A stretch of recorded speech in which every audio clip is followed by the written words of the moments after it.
வந்து இதை விட்டுருவோம், இந்த டாபிக் முடிந்து விட்டது. அடுத்தபடியாக பிரச்சனை என்னென்னு கேட்டால், மனிதனுக்கு ஏற்படக்கூடிய இதெல்லாம் வந்து பிரச்சனைகளால் ஏற்படக்கூடிய மன அழுத்தங்கள். இது அல்லாமல் மன நோயின்னு ஒன்று இருக்குது. இதுதான் மன அழுத்தம். நம்மளை பிரச்சனை பாதித்து அதனால் ஆகுறது. சிலர் மனசில் வந்து நோய் வந்துவிடும். மன நோய்ங்கிறாங்க இல்லையா, இது அழுத்தத்துக்கு அடுத்த ஸ்டேஜுக்கு போய் மன நோயின்னு ஒரு வகை வந்து மனிதனுக்கு ஏற்படுகிறது. அதிகமான பேர் வந்து மனநோயாளிகளாக இருக்கிறாங்க. சின்ன அளவில் இருக்கிறனால அவங்க மனநோயாளிகள் அவங்களுக்கு தெரிவது இல்லை, மற்றவங்களுக்கு தெரியறதில்லை. சின்ன மைல்டாக இருக்க தான் செய்கிறாங்க. மனநோயாளிகளாக வந்து என்ன செய்கிறாங்க, இன்னும் சொல்ல போனால் சின்ன அளவு இருக்க வேணும். சின்ன அளவில் இருக்கிறது அவசியமாக இருக்குது. இல்லாட்டி வந்து வாழ்க்கையே என்ன செய்யாது, வாழ்க்கையாக இருக்காது. ஒருத்தர் ஒரு ஜோக்கு சொல்கிறாருன்னு வச்சுங்களேன், நீங்கள் சிரிக்கிறீங்க, அது ஒரு வகை மனநோய் தான். இவன் சொன்ன எதுக்கே சிரிக்கணும், அந்த அளவுக்கு இருக்கணும். ஒரு 5% இருந்தால் தான் என்ன செய்யும், அது ஒரு சொன்னோன்னே சிரிக்கிற மாதிரி இல்லையா. இந்த சிரிப்பெல்லாம் வந்து என்னென்னு கேட்டால் அது ஒரு வகையான ஒரு மயக்கத்தில் அவன் என்னமோ சொல்கிறான், காதில் கேட்டு போக வேண்டியான, அதுக்கே சிரிக்கணுங்கிறேன். இப்போ சிரிக்கிறது என்னது, நம்ம கண்ணாடி நின்று நம்மளை பார்த்து நம்மளே சிரிப்போம் ஈங்கிறது. இது என்னங்கிற இதெல்லாம் ஒரு மனநோய் தான். இது வந்து வேணும். இது ஒரு 5% அளவுக்கு இருந்தால் தான் ஒரு அளவுக்கு வாழ்க்கையை ரசிக்க முடியும். இல்லைன்னா என்ன செய்யும், இப்போ நரசிம்மராவ் மாதிரி இப்படி இருக்கணும், இல்லாட்டி மன்மோகன் சிங் மாதிரி இருக்க வேண்டி வந்துடும்.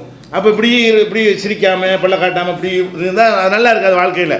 கொஞ்சம் ஒரு கலகலப்பாக இருப்பதற்கெல்லாம் எது காரணம்னு எடுத்துக்கிட்டிங்கன்னு சொன்னால், அது சின்ன அளவில் ஒரு மனநோய் நமக்கு இருக்கணும். சின்ன அளவில் என்ன செய்யணும், மனசில் ஒரு மைண்டில் இருந்தால் தான் அது வாழ்க்கை ரசிக்குங்கிறதுக்காக வேண்டி அந்த டோஸு கொஞ்சோன்னு நல்லா வச்சுருக்கிறான். எல்லா மனிதனுக்கு என்ன செய்யலாம், 99 1999 பேருக்கு இது எல்லாம் வச்சுருக்கிறான். 1000 102 பேர் என்ன செய்வான், என்ன சொன்னாலும் என்னை சிரிக்க, அந்த இது விஜிபியில் வச்சுருப்பான்ல, சிரிக்க வச்சா ரூபா தரணுண்டு, அந்த மாதிரி நிற்பானுவா. இது வந்து இது எந்திர வாழ்க்கை மீது இது மனிதத்தன்மைக்கு அப்பாற்பட்டதுவான்னு தெரியுது. அதை விட்டுருங்க.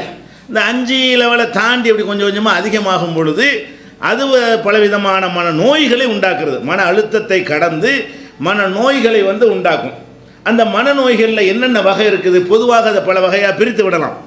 ஒரு வகை என்னன்னு கேட்டால், இல்லாத ஒன்றை இருப்பதாக நினைக்கிற ஒரு மனநோய் வந்து வரக்கூடாது.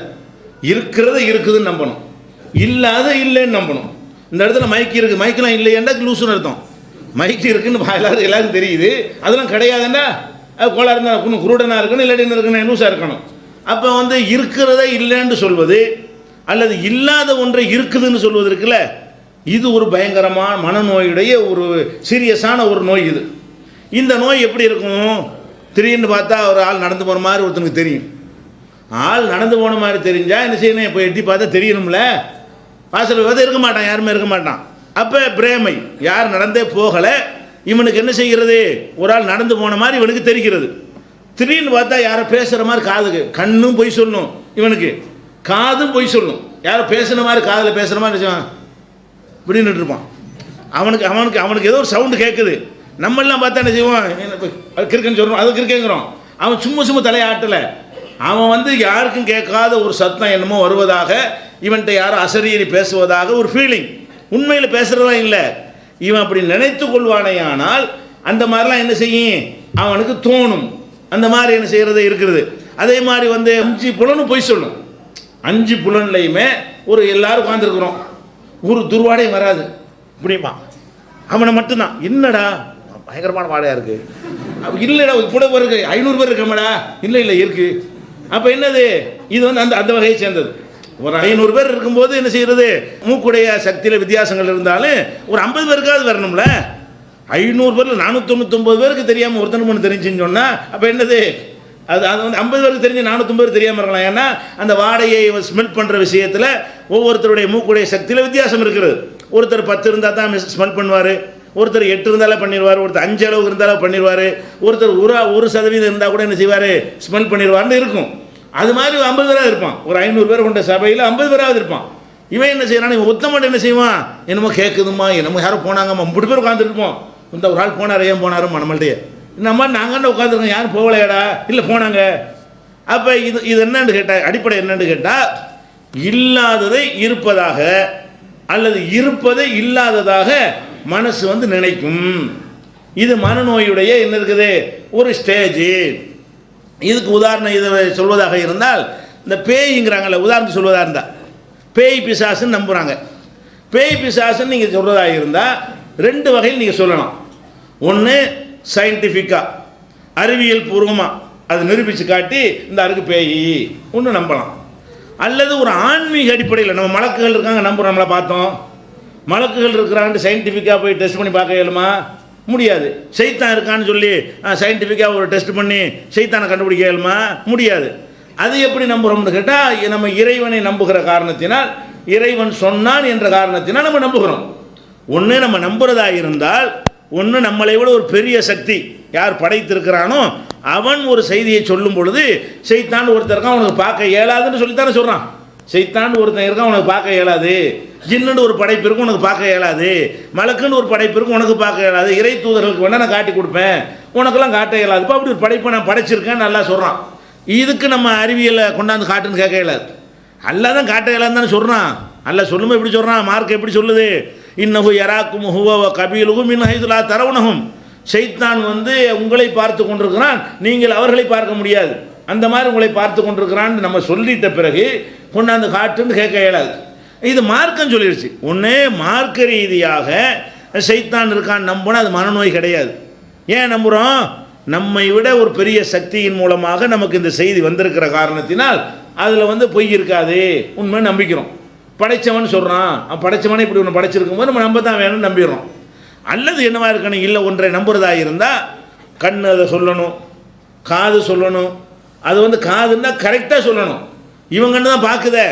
அப்போ அதை எப்படி செய்யணும், சோதனைக்கு உட்படுத்தி நிரூபிக்கணும், உறுதிப்படுத்த வேண்டும். இல்லாத ஒன்றை இருக்குன்னு சொல்வதாக இருந்தால் அதை சோதனை செய்து, அது ஒன்றுக்கு ஒரு சோதனை இருக்கா இல்லையா, சோதனைக்கு உட்படுத்தி என்ன செய்யணும், அது இருக்குதா இல்லையான்னு முடிவு பண்ணுறது ஒரு மனநிலைக்கு வந்துவிட்டோம் என்று சொன்னால் இந்த மனநிலை நமக்கு போய்விடும். இப்போ பேய் விஷயத்தை எடுத்துக்கொண்டோமே ஆனால் மார்க் அடிப்படையில், நான் ரெண்டாவது சொல்கிறேன், மார்க் அடிப்படையில் அப்படி ஒன்றும் கிடையாது. இஸ்லாமிய அடிப்படையில் ஷைத்தான் இருப்பதாக நமக்கு மார்க்கத்தில் இருக்கிறது, ஜின் இருப்பதாக இருக்கிறது, மலக்குகள் இருப்பதாக இருக்கிறது. தவிர பேய் என்று ஒரு படைப்பு இருந்து மனிதனுக்குள்ளே நுழைந்து அவன் ஆதிக்கம் பண்ணும் என்கிற மாதிரியான கருத்துப்பட குரானில் ஒரு வசனமும் கிடையாது, நபிகள் நாயகத்தினுடைய ஒரு ஹதீஸும் கிடையாது. இன்னும் சொல்ல போனால் பேய் பிசாசெல்லாம் இல்லை என்பதற்கு குரானில் சில ஆதாரம் இருக்குது. அது மார்க் ரீதியாக ரெண்டாவது நான் வளர்க்குறேன். சரி, மார்க் ரீதியாக விட்டுருவோம். இப்போ வந்து நான் ராத்திரியில் இருக்கும்போது இந்த பக்கம் போனிச்சு போய் பார்த்தேன் அப்படிங்கிறான் ஒருத்தன். அப்படின்னு சொன்னால் என்ன செய்யணும், அப்போ பார்த்தா எல்லாரும் பார்க்கணும்லடா, நீ மட்டும் ஏன்டா பார்த்த? அப்போ அதான் கண்ணு போய் சொல்லும்ல, கண் வந்து சூரியனையெல்லாம் அங்கே ஒரு ரொட்டி சைஸு தானே காட்டுது, அந்த சைஸ் இல்லை, உண்மை வேலையாக தானே இருக்கிறது. அந்த மாதிரி நம்ம என்ன செய்யணும், சிந்திக்க வேண்டும் என்று சொன்னால் நம்முடைய கண் சொல்வதை வேற ஒரு கண்ணுக்கு தெரியாமல் நம்ம கண்ணுக்கு மட்டும் தெரியுமே, ஆனால் நம்ம பார்வையில் ஏதோ கோளாறு இருக்கிறது, நம்ம ஏமாறுறோம், இல்லாத ஒன்றை என்ன செய்கிறோம், ஏதோ தப்பான நம்பிக்கை சின்ன வயசில் போட்டிருப்பாங்க. எதனால் இப்படிலாம் தெரியுதுன்னு கேட்டால், சின்ன வயசில் பயங்காட்டுறதுக்கு சாப்பிடாட்டி பயங்காட்டுவாங்க, பூதம் வந்துடும், பேய் வந்துடும், பிசாசு வந்துடும், கொல்லிவாய் பிசாசு வந்துடும், பூச்சாண்டி வந்துடும், அவன் வந்து இப்படிலாம் சொல்லி அந்த மாதிரி வந்து குழந்தைகளை பயங்காட்டினோடனே அடி மனசில் என்ன செய்யுது, இந்த மாதிரி ஒன்று இருக்குன்னு உட்காந்து போயிடுது. அந்த மாதிரி உட்காரும் பொழுது ஏதாச்சும் ஒன்றை பார்த்தோன்னே என்ன செய்யும், அது ஒரு ஆள் வர்ற மாதிரியும் போகிற மாதிரியெல்லாம் நமக்கு வந்து அவர் தென்படுற மாதிரி தோணும், ஒரு கற்பனையாக தோன்றும். அப்போ அதுக்கு என்ன பண்ணணும், இதை வந்து நம்ம சோதனை மூலமாக நான் இருந்தால் தான் நான் நம்புவேன், நம்ம உறுதிப்படிக்கு வரணும். அப்படி பேய் இருக்குதுன்னு பார்க்குறவங்களா இருந்தாலும் சரி, ஒரு சத்தம் காதில் கேட்குதுன்னு நினைக்கிறவங்களா இருந்தாலும் சரி, என் கண்ணுக்கு ஒன்று தெரியுதுன்னு சொல்லக்கூடியவங்களா இருந்தாலும் சரி, அது என்னுடைய மூக்குக்கு இப்போ ஸ்பெஷலாக உங்களுக்குலாம் தெரியாத ஒரு வாடையை வந்து நான் உணர்கிறேன் என்று சொல்வதாக இருந்தாலும் சரி, இப்படி உங்களில் யாருக்காவது தோணுமையானால் அதுக்கு என்ன தீர்வு என்ன தெரியுமா, அதை வந்து உறுதிப்படுத்துவதற்கு முயற்சி பண்ணுங்கள். என்ன செய்யணும், உறுதிப்படுத்துவது எப்படி, பல கேள்விகளை நமக்கு நாமே கேட்டு என்ன செய்யலாம், உறுதிப்படுத்தி கொள்ளலாம். இப்போ பேயின்னு ஒரு இருக்குங்கிறீங்க, சரி, அது என்ன செய்யும், அது வந்து பயங்கரமான சக்தி உள்ளது, ஒரு அட்டி போட்டுச்சுன்னா நம்ம மண்டையை போட்டுருவோம் அப்படிலாம் சொல்கிறாங்கல்ல, பேய்ங்கிற ரத்தங்கைக்கு செத்து போயிடுவோம். அந்த மாதிரி ஒரு பவர்ஃபுல்லானது இது பேய். அது ஒரு மனுஷனுக்குள்ளே நுழைந்து கொண்டது என்று சொன்னால் அந்த மனுஷன் வந்து அந்த பேயை மாறி விடுகிறான். அந்த பேய் வந்து பேயின்னு சொல்லக்கூடிய ஒன்று வந்து ஒரு மனுஷன் மேலே ஏறிடுச்சின்னு சொன்னால் அவனுக்கு என்ன செய்கிறது, அந்த பேயாக அவனை மாறி அதீதமான சக்தி அவனுக்கு கிடைக்கிறது. பெரிய பெரிய காரியத்தில் செய்கிறான்ல, இந்த பேய் பிடிச்சவன் சொல்லக்கூடிய ஒரு ஆள் சாதாரண மனிதன் செய்வதை விட கூடுதலான காரியங்களெல்லாம் செய்கிறான் அப்படிங்கிற மாதிரி எல்லாம் நம்ம வந்து நம்புகிறோம், பார்க்கவும் செய்கிறோம். பேய் பிடிச்சவன் என்று சொல்லப்படக்கூடியவன் வந்து என்ன செய்கிறான், பெரிய வேலைகள்லாம் செய்கிறான். அப்போ இதையெல்லாம் பார்க்கக்கூடிய நேரத்தில் இதை வந்து குழப்பம் வருது. இதை உறுதிப்படுத்தி ஆய்வுக்கு உட்படுத்தி எப்படி நம்புறது அப்படின்னு கேட்டால் பல விதமாக நம்ம ஆய்வு பண்ணலாம். நம்முடைய கண்ணுக்கு ஒன்று தெரிகிறது. தெரியுதா? உங்கள் கண்ணுக்கு பேய் போகிற மாதிரியே தெரியும்னு வச்சுக்கிடுவோம். அப்போ உங்கள் கண்ணுக்கு தெரியுது என்று சொன்னால் அது மாதிரி உங்களோட ஒரு 10 பேர் இருக்கும்போது எப்படி பார்த்துருக்கிறீங்களா? பேயை பார்த்தேன்னு சொல்லக்கூடியவன் ஒரு 10 பேரோட பேசிகிட்டு இருக்கும்போது பேய் போணுச்சுன்னு சொல்கிறானா? சொல்ல மாட்டேங்கிறான். அவன் மாத்திரம் இருக்கான் பாருங்க. அப்போ தான் பேய் வருது. பேய் பவர்ஃபுல்லானு வேறு சொல்கிறோம், சக்தி வாய்ந்தன்னு வேறு சொல்கிறோம். அது ஒத்தம் இருந்தால் 1000 பேர் இருந்தால் அது பயப்படக்கூடாதுல்ல? 1000 பேர் இருந்தாலும் தைரியம் வர வேண்டியது தானே? அது எப்போ வருதுன்னு பார்த்தோம்னு சொன்னால் ஒரே ஒருத்தனாக இருப்பான் பாருங்க. அந்த மாதிரி இருக்கும்போது தான் என்ன செய்யும்? பேய் பார்த்தேமா அவன் மட்டும்தான் பார்த்துருப்பானே தவிர நாங்கள் ஒரு 50 பேர் போனோமா 50 பேர் அந்த பேயை பார்த்தோமான்னு சொல்லவே மாட்டாங்க. 50 பேர் போகும்போதும் ஒருத்தன் பார்த்தான்னு சொல்லுவான். சொல்லுங்கதா? அது எப்போ? இருட்டில். ஒன்று அவன் தனியாக இருக்க வேண்டும், அல்லது இருட்டில் இருக்கும் பொழுது பார்த்துருப்பான். 100 பேரோடு இருந்தாலும் சரி, அந்த இருட்டில் இருக்கும்போது பார்க்கறது ஒருத்தன் தான் பார்த்துருப்பான், மீதி உள்ள யாருமே பார்த்துருக்க மாட்டான்.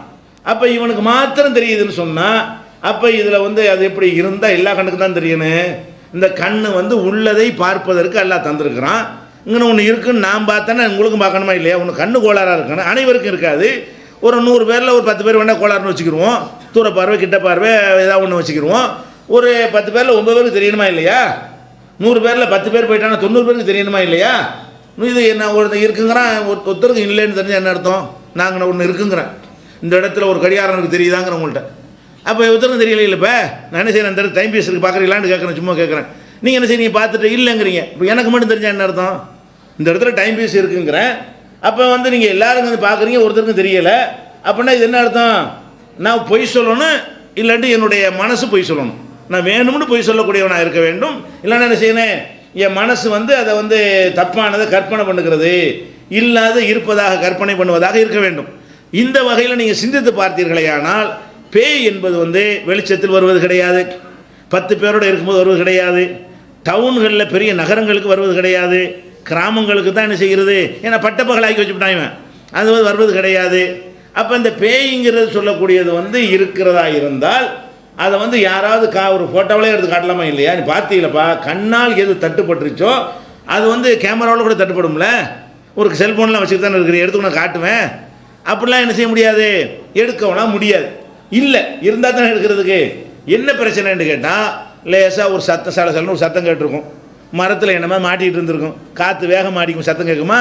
அந்த சத்தத்தை அப்படியே டெவலப் பண்ணும் மனசு.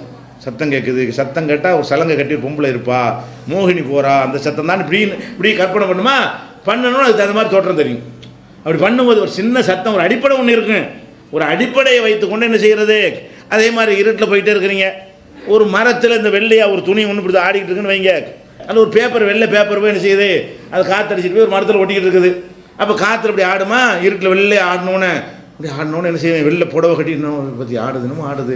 கண்டிப்பாக ஒரு ஆள் மேலே உட்காந்துருக்காரு மரத்தில், அது பொம்பளை ஏற்றா இருக்கணும், வெள்ளை புடவை கட்டிகிட்டு இருக்கிறா, அது மோகினி பிசாசெலாம் இருக்குது, அப்படி கற்பனை பண்ணுவானா? அதே மாதிரி ஒரு அழகான பொம்பளை தோற்றம்லாம் கொடுத்து எப்படி சொல்லி கொடுத்தாங்களோ, அப்படி எப்படி சின்ன வயசில் இவனுக்கு போதிச்சாங்களோ அப்படி காலையெல்லாம் பார்ப்பான். பேய்க்கு தான் கால் இருக்காத, இவன் கண்டுபிடிச்ச பேய்க்கு. அப்போ அது மாதிரி பார்த்து என்ன செய்வான்? அதே மாதிரி வரைஞ்சிடும். அப்படியே இந்த கண் என்ன செய்யும்னு கேட்டால் சின்னதாக ஒரு விஷயத்தை வச்சவுடனே அதை அப்படியே டெவலப் பண்ணிக்கிட்டு இருக்கும். இன்றைக்கி ஒரு டார்ச்சில் டக்குன்னு அந்த இடத்துல அழைச்சி பார்த்துருந்தான்னு சொன்னால் இதுதான் பேயின்னு நினச்சோமா? ஒரு பேப்பரில் தொங்கிக்கிட்டு இருக்கு, கிட்ட போய் புடியாத, உடனே பயம் போயிடும். கிட்ட போய் என்ன செய்யணும்? ஒன்றுமே இல்லை, இருந்தால் என்ன செய்யும்? எல்லாருக்கும் தெரியும், உனக்கு மட்டும் தெரியுதுன்னு சொன்னால் ஒரு சின்ன ஒரு அடிப்படையை வைத்துக்கொண்டு ஊதி ஊதி பெருசாக்குற காரணத்தினால்தான் இல்லாதெல்லாம் என்ன செய்கிறது? இருப்பதாக அவனுக்கு தோன்றுகிறது. இல்லாத இருப்பதாக கருதுவதில் பேய் என்பது ஒன்றுன்னு விளைவிக்கிறங்க. இந்த இல்லாத இருப்பதாக கருதுவதில் இன்னும் நிறைய விஷயங்கள் இருக்கிறது. பேய் விஷயத்தில் மார்க்கம் என்ன சொல்லுது? உங்களுக்கு மார்க்க நம்பிக்கை இதுக்கு தீர்வாயிரும். மார்க்கம் உங்களுக்கு என்ன சொல்லி தருகிறது? அல்லாஹ் குர்ஆனில் சொல்கிறான். முதல்ல பேயின்னா என்னென்னு வைங்க. பேயின்னு சொல்கிறான், என்ன எதை பேய்ங்கிறான்? பேயின்னு சொல்கிறவன்னு சொல்கிற இலக்கணத்தை பார்க்கணுமா இல்லையா? பேயின்னா என்ன அர்த்தம்னா, ஒருத்தர் செத்து போயிடுறான், செத்து போனுடைய ஆவி உலகத்தில் சுற்றிக்கிட்டே இருக்குது, அது ஒருத்தர் மேலே ஏறி உட்காந்துக்கிறது, அதான பேய்ங்கிறாங்க. ஒரு ஆம்பளாவையோ பொம்பளாவையோ ஒரு செத்து போனவனுடைய ஆவி உசுரோடு இருக்கிற ஒரு மனிதன் மேலே ஏறி உட்கார்ந்து கொள்ளும், அதுதான் பேயின்னு நினைக்கிறாங்க.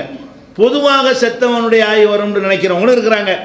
பொதுவாக செத்தவன்லாம் வரமாட்டான், தூக்கு போட்டு செத்தானே, தற்கொலை செஞ்சான், அந்த ஆவி தான் வரும்னு சொல்கிறான். ரெண்டு தஃசீர் அதுக்கு இருக்கிறது. ஒரு தஃசீர் என்னென்னு கேட்டால் எந்த செத்து போன ஆவி வந்தாலும் வரும்னு சில பேர், சில பேர் கொஞ்சம் கூடுதலாக போய் என்ன செய்வாங்க, இந்த தூக்கு போட்டு செத்தவன், இந்த தப்பா செத்தவன், இந்த மாதிரி ஆட்களுடைய ஆவி வந்து சுற்றிக்கிட்டே இருக்காது, அமைதி அடையாது, சுடுகாட்டில் கிடக்காது, அதனால சுற்றிக்கிட்டே வரும், யாராவது மாட்டினா ஏறி உட்காந்துக்கிறேன் அப்படின்றாக்க நம்புகிறாங்க. இப்போ வந்து நம்ம எப்போ என்ன முடிவு கூற வேண்டி இருக்குது, பேயை பற்றி பேசுறதுக்கு முன்னாடி செத்துப்போன ஆவியுடைய லெவல் என்ன, அதை பற்றி மார்க்கம் ஏதாவது சொல்லுதான்னு நம்ம தேடி பார்க்க வேண்டி இருக்கிறது. இதை பற்றி திருக்குறானில் பேசும்பொழுது 39வது அத்தியாயத்தில் 42வது வசனத்தில் எல்லாம் சொல்லி காட்டுகிறான், அல்லாஹு யதவஃபல் அன்ஃபுஸ ஹீன மௌத்திஹா வல்லத்தி லம் தமுத் ஃபீ மனாமிஹா ஃபயும்சிகு அல்லத்தி கலா அலைஹில் மௌத் வயுர்சிலுல் உஹ்ரா. இதில் எல்லாம் என்ன சொல்கிறான்னு கேட்டால், அல்லாஹ் வந்து உயிர்களை தன் கைப்பிடியில் எடுத்துக்கொள்கிறான். எப்போ எடுக்கிறான்? தூங்கும் பொழுதும் தன்னுடைய கைப்பிடியில் எடுத்துக்கொள்கிறான், மரணிக்கும் பொழுதும் கைப்பிடியில் எடுத்துக்கொள்கிறான். தூங்கும் பொழுது எடுத்த உயிரை எப்போ விட நினைக்கிறானோ அப்போ தான் முழிக்கிறோம் நம்ம. அப்போ முழிக்கிற உயிர்களை அந்த முழிக்கிற நேரத்தில் விட்டு விடுகிறான். செத்து போனவனுடைய உயிரை எடுக்கிறான அந்த உயிரை தன் கைப்பிடியில் வைத்துக் கொள்கிறான். அல்லாஹ்வுடைய கண்ட்ரோலில் எது இருக்குது? உயிர் இருக்கிறது. அதாவது மனிதர்கள் செத்து போன பிறகு, இறந்து போன பிறகு அந்த உயிர் என்பதை அல்லாஹ் கைப்பற்றி யும்சிக்குன்னு வருது. யும்சிக்குனால் என்ன அர்த்தம்னா இறுக பிடிப்பது. யும்சிக்குனா என்ன அர்த்தம்? இறுக பிடித்து கொள்கிறான், அவன் கைப்பிடிக்குள் அது இருக்கிறது. அப்போ அல்லாஹ்வுடைய கைப்பிடிக்குள்னா அவனுடைய கண்ட்ரோலில், அவனுடைய கட்டுப்பாட்டுக்குள் அந்த உயிர் இருப்பதாக அல்லாஹ் சொல்லி காட்டுகிறான். அப்போ இது நல்ல உயிராக இருந்தாலும் சரி, கெட்ட உயிராக இருந்தாலும் சரி, அவன் கைவசத்தில் எடுத்துக்கொண்டால் அந்த கட்டுப்பாட்டை மீறி எப்படி உலகத்துக்கு வரும்? அது நல்ல மனுஷனுடைய உயிராக இருக்கட்டும், தற்கொலை செஞ்ச உயிராக இருக்கட்டும், கெட்டவனுடைய உயிராக இருக்கட்டும், ஆம்பளை உயிராக இருக்கட்டும், பொம்பளை உயிராக இருக்கட்டும், எல்லா உயிர்களுமே அல்லாஹ் வந்து அவன் என் கைப்பிடியில் இருக்குன்னு அல்லாஹ் சொல்லி தர்றான். ஒரு முஸ்லீம் வந்து இதை நம்புனாண்ட பேய் எப்படி நம்புவான்? முஸ்லீம் குரானை நம்பணும்ல. குரான் என்ன சொல்லுது? ஒரு மனிதனை வந்து அல்லாஹ் உயிரை வந்து அவன் தன் கைப்பிடியில் எடுத்துக்கொள்கிறான். 39-42 படித்து பாருங்க. இப்போ அல்லாஹ்வுடைய கண்ட்ரோலில் இருந்தால் செத்துக்கணும் எப்படி வருவான்? இந்த உலகத்துக்கு இப்படி வர முடியும்? அடிப்படையே தப்பாக இருக்கேன்னா பேய் நம்பிக்கை போயிடும், இல்லாத இருக்குன்னு நினைக்கணும்ல. இந்த மார்க்க நம்பிக்கை வேறமா, இந்த சைக்காலஜிக்கலாக அறிவியல் பூர்வமாக சொல்வதை விட நம்ம மார்க்க நம்பிக்கை இன்னும் பெரிய மருந்தாக இருக்கு பாருங்க. ஓ, மார்க்கத்தில் அல்லாஹ் அப்படி தான் சொல்கிறானா, போடா பேயெல்லாம் கிடையாது அடி சொல்லிவிடுவீங்க, அப்படி ஆயிரும். அதே மாதிரி வந்து 23வது அத்தியாயத்தில் 99-100 வசனங்களில் எல்லாம் சொல்கிறான், ஒரு மனிதனுக்கு மௌத்து வரும்போது, ஒரு மௌத்து வர்றதுக்கு முன்னாடி எல்லா ஆட்டமும் போடுவான். மௌத்து வந்தவொன்னு என்ன செய்வான்? அல்லாட்ட வந்து மலக்குகள்கிட்ட சொல்லுவானா, ரப்பிர்ஜிஊன், இறைவா நான் இப்போ பார்த்துட்டேன் எல்லாத்தையும் திருப்பி அனுப்புவானா. ஏன் முதல்ல அல்லாஹ்லாம் இல்லை அப்படி சொல்லிட்டு தெரிஞ்சானா? அல்லாஹ் இல்லை, மலக்கு இல்லை, ஒன்றும் இல்லை அப்படின்னு சொல்லி தெரிஞ்சான். இப்போ மலக்குமார்கள் வந்து அடித்து உயிரை கைப்பற்றணும்னு என்ன செய்கிறது? ஆஹா, நம்ம எதை இல்லைன்னு சொன்னோமோ அதெல்லாம் வந்து இருக்குதே, இப்போ தெரியுது, சொர்க்கம்லாம் கண்ணு காட்டப்படுது, நரகம்லாம் காட்டப்படுது, இறைவன் ஒருத்தன் இருக்காங்கிற இப்போ கண்ணுக்கு முன்னாடி புலப்படுது, தப்புல பண்ணிவிட்டோம் அப்படின்னு சொல்லி இந்த உயிரை எடுத்த உடனே முதல் முறையீடு என்னன்னு கேட்டால், ரப்பிர்ஜிஊன், இறைவா என்னை பூமிக்கு திரும்பி அனுப்பு. எதுக்காக வேண்டி திருப்பி அனுப்பனு? லஅல்லி அமல சாலிஹன் ஃபீமா தரக்து, நான் விட்டு சென்ற அந்த வாழ்க்கையில் நல்ல காரியம் செய்யாமல் வந்துவிட்டேன், இப்போ கொஞ்சம் அனுப்பி வச்சிங்கன்னா நல்ல காரியம் செஞ்சுட்டு வர்றேன். முதல் தெரியல, சொற்கணது நான் நம்பலை, இப்போ எல்லாம் எனக்கு தெரிஞ்சு போச்சு, இன்னொரு சான்ஸ் எனக்கு கொடு, நான் பூமிக்கு போய் என்ன செய்ய போகிறேன், நான் நல்ல அமல் செஞ்சுட்டு வர்றேன்னு உயிர்கள் கேட்குது. எல்லா உயிரும் கேட்குமா. உயிர்களை கைப்பற்றும் பொழுதெல்லாம் இந்த உயிர்கள் வைக்கிற ஃபஸ்ட்டு கோரிக்கை என்ன? இறைவா என்னை வந்து திரும்ப துன்யாவுக்கு அனுப்பு, நான் தப்பு செஞ்சு இன்னும் அழகாக இவ்வளோ பெரிய மேட்ரு சொர்க்கம் கிடைக்கும்னா இன்னும் நிறைய செஞ்சுட்டு வந்திருப்பேனே, இவ்வளோ பெரிய நரகத்தில் நீங்கள் போடுவேன்னு சொன்னால் ஒரு தப்பு செய்யாமல் நல்ல மனுஷன் வந்துடுவேனே, இன்னொரு சான்ஸ் எனக்கு அனுப்புன்னு செய்யுமா அந்த உயிர் கேட்குமா. அப்போ அல்லாஹ் என்ன சொல்கிறான்? கல்லா இன்னஹா களிமத்தும் ஓ காயலுகா, இது சும்மா வாய் வார்த்தை, சும்மா சொல்கிறான், படைச்சவனுக்கு அது தெரியாது. அப்படி தானே இந்த சொல்லுவான்ல, இன்னும் இதோடு செய்ய மாட்டேன்னு சொல்லி நாளைக்கு செய்கிறான் பாருங்களேன், அந்த மாதிரி மனிதனுடைய சுபாவம் எங்களுக்கு தெரியாதா? இப்போ சொல்ல போய் நுழைஞ்சிட்டு என்ன செய்வேன், அடுத்தது வந்து இதே மாதிரி சொல்லுவேன். ஒரு தடவை அனுப்பி விட்டாலும் இன்னொரு 50 வருஷம் ஆடாத ஆட்டம்லாம் ஆடிவிட்டு அப்புறம் என்ன செய்வேன், யாரெல்லாம் இன்னொரு சான்ஸ் கொடுன்னு கேட்பேன். எனக்கா தெரியாதுங்கிறான்ல. கல்லா இன்னஹா களிமத்துன் ஹுவ காயலுஹா, இது வெறும் வாய் வார்த்தைன்னு சொல்லிட்டு பதில் சொல்கிறான். ஒமீம் வராயிஹிம் மர்ஸகுன் இலா யௌமி யுபாஸூன், இவங்க திரும்ப எழுப்பப்படும் காலம் வரைக்கும் கண்ணுக்கு தெரியாத ஒரு திரையை போட்டு விட்டேன். திரைண்டா என்ன? ரெண்டுக்கு இடையிலான திரை போட முடியும். திரைன்னு சொன்னால் இப்போ நான் வந்து திரையை போட்டேன்னு சொன்னால் என்ன அர்த்தம்? நீங்கள் என்னையை பார்க்க இயலாது, நான் உங்களை பார்க்க, அதான் திரைன்னு அர்த்தம். திரைன்னு சொன்னால் தடுக்கணும், பார்ப்பதை தடுக்கணும், கடந்து செல்வதை தடுக்கணும், அந்த மாதிரிலாம் தடுத்தா தான் திரை. அப்போ அல்லாஹ் என்ன சொல்கிறான்னு கேட்டால், இவன் திரும்பி போகிறேன்னு கேட்குறான். நான் தான் திரையே போட்டு வச்சு எப்படி போவேன் திரும்பி? பெரிய தடுப்பு சோரோட எழுப்பி வச்சிருக்கிறேன், பிடிச்சிக்கிட்டதுக்கு போட்டுறான்ல. இந்த துன்யாவில் இருக்கிற உயிரை பிடிச்சி அங்கிட்டதுக்கு போட்டு போடுறான். அது வேற ஒரு உலகம். அந்த உலகத்துக்குள்ளே போச்சுன்னு சொன்னால் எது வரைக்கும் திரையான்? இலா யோமி யுபாசூன், திரும்ப அல்லாஹ் எழுப்புவான அது வரைக்கும் எந்த தொடர்பும் கிடையாது. அறுத்தாச்சு. இங்கே உள்ளவன் உயிரோட உள்ள உயிர் இங்கே, செத்தவன்ட்ட கைப்பற்றின உயிர் அங்கே. அந்த உயிர் இந்த உலகத்துக்கு என்ன செய்யாது? வராது, பேசாது, தொடர்பு கொள்ளாது, குடும்பத்தாருக்கு வராது, கதவை தட்டாது. அப்படிலாம் நினைக்கிறாங்கல்ல. மூணாம் பாத்தியா ஓதாட்டி கதவை தட்டிக்கிட்டு இருக்கும் நினைக்கிறாங்க. ஒன்றும் பண்ணாது. அதுக்கு அங்கே வேலையே கிடையாது. அங்கேருந்து தப்பிச்சா வர முடியாது. ஒரு தடவை கோரிக்கை வைக்கும், யாரெல்லாம் நான் போகிறேன்ட்டு, முடியாதுன்னு சொல்கிறான். அப்போ பர்மிஷன் கேட்டு இல்லைன்னு மறுத்த ஒரு விஷயத்தை ஒரு மம்மி இப்படி நம்புகிறான். இவன் கேட்குறான், வீட்டுக்கு போயிட்டு வரேன்னு கேட்குறான். அல்லாஹ் வந்து அதை மறுத்துட்டான். பேய்ங்கிறவன் என்ன சொல்கிறான்? அதெல்லாம் கிடையாது, வருவார், ஏறிக்கிறார், ஒரு நாள் ஏறி உட்காந்துருவார். அவர் தீராத ஆசைகள்லாம் இருக்கும்ல, அந்த ஆசையெல்லாம் தீர்த்துக்கிறதுக்காக வருவானாம். கோழிக்கறி திங்கன்னு ஆசையோடு செத்து போயிருப்பானா. அப்போ அந்த ஆசை எப்படி அடக்கிறது? வந்து ஒரு ஆள் மேலே உட்காந்து கோழியை கொண்டான்னு கேட்பானா. எப்படி ஒரு ஆள் மேலே ஏறி உட்காந்துக்கிட்டு கோழியை கொண்டு வான்னு அப்போ திண்டா தான் அந்த இது அடங்குமா. ஏன்டா வந்த? கோழி திங்க வந்தேன் இப்படின்லாம் இந்த செய்வான், டைலாக்லாம் விடுவான். அப்போ இந்த மாதிரி நம்ம என்ன செய்கிறோம்? நம்புகிறோம். ஆனால் அல்லாஹ் என்ன சொல்கிறான்? வர இயலாது, திரை போட்டு பர்சகுங்கிறான். இந்த பர்சகு என்பதை வேற ஒரு இடத்துல எல்லாம் பயன்படுத்துகிறான். கடல்கள் இருக்குல்ல, ரெண்டு கடல்கள் சந்திக்கின்றன, அது ரெண்டுக்கு மத்தியில் திரை இருக்கிறது, ஒன்றோடு ஒன்று கலக்காதுன்னு நல்லா சொல்கிறான். கண்ணுக்கு தெரியாத ஒரு திரை. ஆனால் இந்த தண்ணி அந்த தண்ணியில் கலக்காது, அந்த தண்ணி இந்த தண்ணியில் கலக்காது. அது மாதிரி திரையைக்கு பர்சகுங்கிற வார்த்தையை அல்லாஹ் என்ன செய்கிறான்? மரஜல் பஹரைன் எல்தகியான் பைனஹுமா பர்சகுன் லா யபகியான். அங்கேயும் பர்சகு என்கிற சொல்லை அல்லாஹ் பயன்படுத்துகிறான். இங்கேயும் செத்துப்போன ஆட்களை பற்றி பேசும் பொழுது மின் வராயிஹிம் பர்சகுன் இலா யோமி யுபாசூன், திரும்ப எழுப்பப்படுகிற வரைக்கும் அவனுக்கு இந்த உலகத்துக்கு மத்தியில் பர்சக் இருக்கிறது. இங்கே வர முட்டிட்டு திரும்பிட வேண்டியதான். இங்கே வர நினைச்சான்னு வைங்க, இங்கே பெரிய திரையை போட்டு வச்சுக்கிறான், பெரிய தடுப்பு சுவரெல்லாம் போட்டு வச்சுக்கிறான். கண்ணுக்கு தெரியாதானா? பெரிய ரூஹுகள் கடந்து செல்ல முடியாத, உயிர்கள் வந்து கடந்து வர முடியாத ஒரு தடுப்பு சுவரை எழுப்பி வச்சிருக்கிறேன் என்று 23வது சூறாவில் 99 100வது வசனத்தில் எல்லாம் சொல்கிறான்னா என்ன விளங்குது? செத்து போனாவி வராது, பேய்ங்கிற இல்லாத ஒன்றை நம்ம நம்புகிறோம். இல்லாத ஒன்றை பிற மதத்தவர்கள் நம்புறதை அடிப்படையாக வைத்து நாமளும் நம்புகிறோம். இப்படி விளங்குங்க. அப்புறம் பேயை நம்ப போகிறீங்க? உடனே போயிடும். இந்த பேய் நம்பிக்கையினால் மனக்குழப்பத்துக்கு ஆளானவர்கள் இருப்பார்களே, ஆனால் இந்த 2 வசனம் பெரிய மருந்தாகிவிடும். அதே மாதிரி இன்னொரு வசனத்தில் எல்லாம் சொல்கிறான் குரானில், ஒரு மனிதன் இருக்கிறான்னு சொன்னால் அவன் வந்து ஒரு மனிதனாக தான் செயல்பட முடியும். ஒரு மனிதனுக்கு என்ன செய்கிறது? 2 மனம் இருக்குமா? 2 மனம் இருக்காது. அது எதுக்கெல்லாம் சொல்லி காட்டுறான்னு கேட்டால், மனைவி இருக்கிறா, மனைவி என்ன செய்வாங்கன்னு கேட்டால், அரபு நாட்டில் அந்த காலத்து ஜாகிலியாக்கள் வந்து கோவத்தில் இன்னையிலேருந்து என் அம்மா வாங்கிட்டேன் அப்படின்ட்டுருவாங்க. பொண்டாட்டியை பிடிச்சி என்ன செய்வாங்க? இன்னையிலேருந்து நீ எனக்கு அம்மா அம்மான்னு சொல்லிட்டு என்னவாயிரும்? அதோட வந்து அம்மான்னு சொன்னதுனால இப்படி சேருவது பொண்டாட்டி தான், ஆனால் அம்மா என்ன செய்கிறது? இவ யாரா பொண்டாட்டி ஆனால் அம்மாங்கிறான். அம்மாவை பொண்டாட்டியா? பொண்டாட்டி தான் ஆனால் அம்மாங்கிறான். அம்மா தான் ஆனால் பொண்டாட்டிங்கிறான். அப்போ வந்து பொண்டாட்டின்னு உறவு வச்சுக்கிட்டு வீட்டில் வச்சுக்கிட்டு இருக்கிறான். குடும்ப வாழ்க்கையில் ஈடுபடும்போது என்ன செய்ய மாட்டான்? எங்கள் அம்மான்னு சொல்லிட்டேன்ல, நான் எப்படி சேர்றது? என்னை அம்மா உன்னை அம்மா வைக்கிட்டேன் அப்படின்ட்டுருவாங்க. அம்மா வைக்கணும், எனக்கு அம்மா வைக்கணும், பிள்ளைக்கு அம்மா வைக்கலாம், எனக்கு அம்மா வாக்கிட்டேன்ட்டுருவாங்க. அப்போ எனக்கு அம்மா வாக்கிட்டேன்னு சொன்னால் எப்படி சேருவது? இது மாதிரி செஞ்சிட்டு இருந்தாங்க. அதே மாதிரி என்ன செஞ்சாங்கன்னா, ஒரு பிள்ளைய யார் வீட்டு பிள்ளைய எடுத்து வளர்த்து ஏன் பிள்ளை அப்படிம்பாங்க. யாருக்கோ பிறந்தவன் அவன், அந்த பிள்ளைய கொண்டாந்து வளர்த்துட்டு என்ன செய்யறது? இது ஏன் பிள்ளை, தத்து எடுத்துக்கிட்டேன்னு சொல்லுவாங்க. இந்த 2 விஷயத்தை எல்லாம் பேசும்பொழுது இது பொய், உனக்கு 2 கல்பா இருக்குது. பொண்டாட்டின்னு நினச்சா தாயாக இருக்க முடியாது, தாய் நினைக்க முடியாது, தாயின்னு நினச்சா பொண்டாட்டின்னு நினைக்க முடியாது. அப்படி நினைக்கிறதா இருந்தால் உனக்கு என்ன செய்யணும்? 2 கல்பு இருக்கணும்.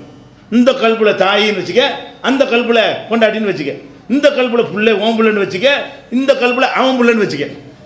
எப்படி அவன் பிள்ளைன்னு இருந்தால் ஓம் பிள்ளையா இருக்காது, ஓம் பிள்ளைன்னு சொன்னால் அவன் பிள்ளையா இருக்காது. இன்னொருத்தன் பிறந்திருப்பான்ல, ஒரு பிள்ளை எடுத்து நீ வளர்க்குற, ஓம் பிள்ளை இல்லை ஆனால் ஓம் பிள்ளைங்கிற, என் பிள்ளை இல்லை ஆனால் என் பிள்ளை. என்ன மாதிரி சொல்கிறான் இவன்? இது என் பிள்ளை கிடையாது ஆனால் என் பிள்ளை தான், இது என் பொண்டாட்டி தான் ஆனால் என் பொண்டாட்டி கிடையாதுங்கிறான்.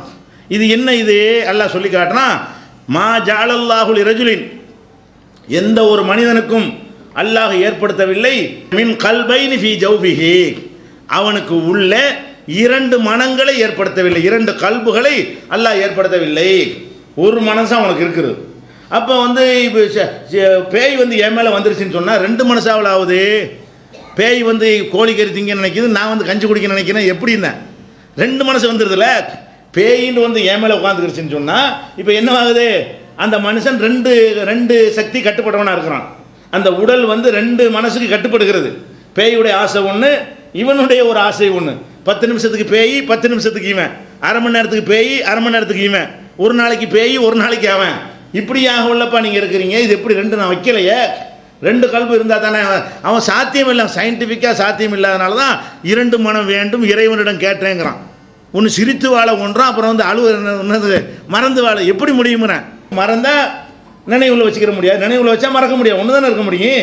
2 மனசை வச்சுக்கிட்டு இந்த மனசில் நான் மறந்து கொள்கிறேன், இந்த செக்ஷனில் போய் நினைத்து கொள்கிறேன்டா என்ன இது எப்படி சாத்தியமாகும்? அது சாத்தியமாகாது என்பதற்கு தான் சாத்தியமாகாததே இந்த கவிதையாக படிக்கிறான். அந்த மாதிரி நம்ம என்ன நல்லா கேட்குறான், 2 கல்பு இருக்குதா? 33வது அத்தியாயத்தில் 4வது வசனம் சொல்லிட்டு அதை புரிய வைக்கிறதுக்கு சொல்கிறான். 2 கல்பு ஆக்கல.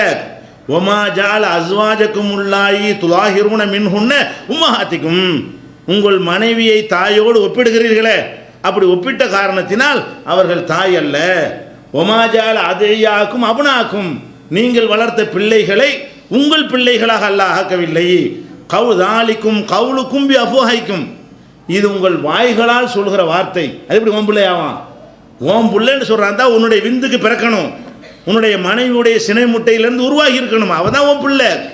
அப்போ வந்து பொண்டாட்டியை தாய் என்று சொன்னால் அவள் வயிற்றுக்குள்ளே நீ இருந்திருக்கணும், அதான் தாய். பொண்டாட்டி இப்படி தாயின்னு சொன்னீங்கன்னா அவள் கற்பறையில் நீ இருந்தியா, அதான தாய். அல்ல அழகாக வளர்க்குறான். இது வந்து வாய் வெற்று வார்த்தை. தாலிக்கும் கவுலுக்கும் அஃபுஹைக்கும், இது வந்து வெற்று வார்த்தை. ஒல்லாஹு யகூலுல் ஹக்க, அல்லாஹ்வாய நான் உண்மை பேசுகிறேன். உலகம் முறை போய் பேசுகிறாங்க. வளர்ப்பு மகன்கிறான், அம்மா பிடிச்சி பொண்டாட்டிங்கிறான், பொண்டாட்டி பிடிச்சி அம்மாங்கிறான். இப்படி சகஜமாக பேசிக்கிறாங்க. என் மனைவி தாயை போல, அது எப்படி தாயை போலாவா? தாயிண்டா என்ன போய் சேர்றீங்க 2 பேரும். அப்போ தாயை பொறுப்புன்னு பேசுகிறாங்க. அது மாதிரி இப்போ சர்வசாதாரணமாக சொல்லக்கூடியலாம் பார்க்குறோம். அல்லாஹ் என்ன செய்யறான், இந்த மாதிரி வார்த்தை விளையாடுறீங்கப்பா, பொய் அம்புட்டு நான் உண்மையை சொல்கிறேன். ஒல்லாஹு யகூலுல் ஹக், அல்லாஹ்வாகிய நான் உண்மையை சொல்கிறேன்கிறான். இது வேற ஒரு விஷயத்துக்கு இறங்கின வசனம். எதுக்கு இறங்கினது? 2 வகையா முரண்பட்ட 2 நம்புறான்ல. இதை நம்புனா அதை நம்ப இயலாது, அதை நம்புனா இதை நம்ப இயலாது. 2ஐயும் நம்புறேன்னு சொன்னால் அப்போ 2 கல்பா உனக்கு?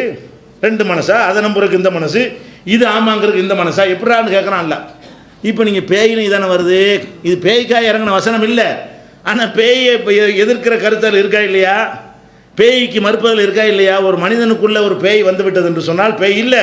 அப்படி வந்து விட்டது என்று சொன்னால் அவன் வந்து 2 ஆளாக தானே இருக்கிறான். 2 செயல்பாடு அவன்கிட்ட வருதுல. அவன் செயல்பாடு ஒன்று இருக்குது, பேயுடைய செயல்பாடுன்னு ஒன்று வருதா இல்லையா? இந்த 33 வசனத்தை சிந்திச்சு பார்த்தாலும் பேய் இல்லைன்னு விளங்கி கொள்ளலாம். அதுபோக குர்ஆனில் ஒரு வசனம் இருக்கிறது, அல்லாஹ்வுடைய பாதையில் கொல்லப்பட்டவர்களை இறந்தவர்கள் என்று சொல்லாதீர்கள். வலா தக்கூலு லிமன் யுக்தல் ஃபீ ஸபீலில்லாஹி அம்வாத்தா பல் அஹ்யாஉன் இன்த ரப்பிஹிம் யுர்ஸகூன், அவங்க உயிரோடு இருக்கிறார்கள், இறைவனிடத்தில் உயிரோடு இருக்கிறார்கள், அவங்க உணவளிக்கப்பட்டு கொண்டிருக்கிறார்கள் ஒரு வசனம் இருக்குது. இந்த வசனம் இறங்கின உடனே சஹாபாக்களுக்கு குழப்பம். என்ன குழப்பம்? ஏன்னா செத்து போயிட்டாங்கன்னு தெரியுது, உயிரோடு இருக்கிறாங்கன்னு எப்படி? செத்து போனால் அல்லாஹ்வுடைய பாதையில் கொல்லப்பட்டாலும் இறந்து போய்த்தானே கொண்டு அடக்கம் பண்ணோம். உயிரோடு இருந்தால் அடக்கம் பண்ணால் மேலே போட்டு வச்சுருப்போமே. அப்போ இது புரியலையே. சஹாபாக்கள் என்ன செய்கிறாங்க, அல்லாஹ்வுடைய தூதரை இறந்தவர்களை வந்து இறந்தவங்கன்னு சொல்லாதீங்கன்னா விளங்க மாட்டேங்குதே, அவங்க வந்து இறந்துட்டாங்களே, அதனால் அடக்கம் பண்ணியிருக்கிறோம்லாம் உள்ளுக்குள்ளே இருந்ததுனால அவங்க என்ன செய்கிறாங்க, சால்னா ரசூலுல்லாஹி ஸல்லல்லாஹு அலைஹி வஸல்லம் அன் ஹாதிஹில் ஆயா, இந்த வசனத்தை பற்றி ரசூல் ஸல்லல்லாஹு அலைஹி வஸல்லம் அவங்கள்ட்ட நான் கேட்டோம். இப்னு மஸ்ஊத் சொல்கிறாங்க, ரசூலுல்லாஹ்ட்ட வந்து நம்ம கேட்டோம். அவங்க என்ன சொன்னாங்கன்னு கேட்டால், அதுக்கு வந்து உயிரோடு இருக்கிறாங்கன்னு அந்த அர்த்தம் இல்லை, நீங்கள் நினைக்கிற அர்த்தம் இல்லை. என்ன அர்த்தம்? அல்லாஹ்வுடைய பாதையில் கொல்லப்பட்ட உடனே அந்த உயிர்களை எடுத்து சொர்க்கத்துக்கு அல்லாஹ் கொண்டு போயிடறான். கபூர்லாம் கிடையாது அவங்களுக்கு, சொர்க்கத்துக்கு கொண்டு போயிடுறான். கொண்டு போய் சொர்க்கத்துக்கு தீர்ப்பளித்தவனா சொர்க்கத்துக்கு போகணும் நியாய தீர்ப்பு நாளில். அதுக்காக என்ன செய்கிறான்னா, பறவை வடிவமாக ஒரு பச்சை நிறத்து பறவை கூட்டுக்குள்ளே அந்த உயிரை கொடுத்து சுற்றிக்கிட்டே இருங்க அப்படின்றான். அவங்க இன்னைக்கு நிமிஷம் வரைக்கும், இந்த நிமிஷம் வரைக்கும் அல்லாஹ்வுடைய பாதையில் உண்மையில் தியாகம் செஞ்சவர்களாக இருந்தால் அவங்க என்ன செய்வாங்க, எழுப்புற வரைக்கும் அந்த சொர்க்கத்திலே சுற்றிக்கிட்டு இருப்பாங்க. மனிதர்களாக இல்லை, பறவை மனிதர்களாக வந்து தீர்ப்புக்கு பிறகு தான் போக முடியும். நியாய தீர்ப்பு நாளுக்கு பிறகு அல்லாஹ் ஜட்ஜ்மெண்ட் பண்ணுவான்ல, அப்போ தான் போக முடியும். இப்படி ரசூலுல்லாஹ் விளக்கிட்டாங்க. விளக்கிட்டு அந்த உயிர்கள் சுற்றிக்கிட்டே இருக்குமா, அல்லாஹ் என்ன செய்வான், ஒரு நாள் திடீர்னு அவற்றுக்கு காட்சி தருவான். திடீர்னு என்ன செய்வான், அந்த உயிர்கள்லாம் சுகதாக்கள் உயிரெலாம் இருக்கும்ல, வந்து ரப்பு வந்து என்ன செய்வான், அவர்களுக்கு காட்சி தந்து ஏதாவது வேணுமா எல்லாத்தையும் கொடுத்துப்புட்டு வேணுங்கிறத சாப்பிடுங்கன்னு சொல்லிவிட்டு ஹல் தஸ்தகுன செய்யன், உங்களுக்கு ஏதாவது இப்போ ஆசை இருக்குதான்னு கேட்பானல்லாம். அவங்க என்ன செய்வாங்கன்னா ஐய செய்ய நஷ்டகி, என்னத்தை ஆசைக்கிறது எல்லாம் தான் இருக்குதா, சொர்க்கத்தில் பார்க்குறதெல்லாம் அனுபவிக்கலாம், என்ன வேணாலும் சாப்பிடலாம், எப்படி வேணாலும் ஜாலியாக இருக்கலாம், மரம் என்னத்தை போட்டு என்ன வேணும் எல்லாத்தையும் தந்து புட்டிய, எல்லாத்தையும் தந்த பிறகு என்ன வேணும்னு கேட்டால் என்ன எங்களுக்கு ஒரு ஆசையும் இல்லை அப்படின்றவுடனே 3 தடவை இல்லை கேட்பான். இப்படி ஏதோ ஆசை இருந்தால் சொல்லுங்கப்பா, அதெல்லாம் ஒன்றும் இல்லை, நல்லா சிறப்பாக இருக்குது, நல்லா யோசிச்சு சொல்லுங்கப்பா, நல்லா ஆசை இருந்தால் சொல்லுங்கப்பா அப்படின்னு 3 தடவை இல்லை கேட்பானா.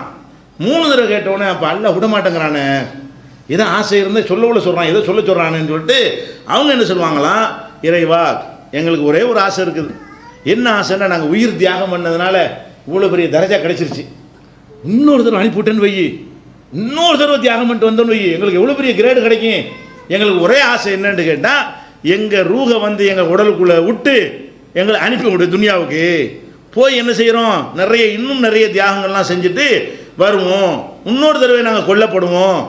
இவங்க வந்து செய்ய அந்த மனுஷன் பேச்சு மாதிரி இல்லை. இது எந்த மனுஷன் சொன்னான்ல என்னை அனுப்பு நல்ல காரியம் செஞ்சுட்டு வர்றேன்ட்டு, இவங்க உசுரை கொடுத்தவங்க ஆல்ரெடி, ஏற்கனவே உசுரை கொடுத்ததுனால இன்னொரு தடவை கண்டிப்பாக கொடுப்பாங்க, ஏற்கனவே கொடுத்துட்டு தானே அந்தஸ்து அடைஞ்சிருக்கிறாங்க, உயிரை தியாகம் பண்ணவங்க, இவர்களை திருப்பி அனுப்பினால் கண்டிப்பாக என்ன செய்வாங்க, உறுதியாக இருப்பார்கள். ஏன்னா சொர்க்கத்தை பார்க்கறதுக்கு முந்தையே தியாகம் பண்ணவர்கள் பார்த்துட்டு இன்னொருக்க வந்தால் இதை விட நல்லா தியாகம் பண்ணுவார்கள் தான்.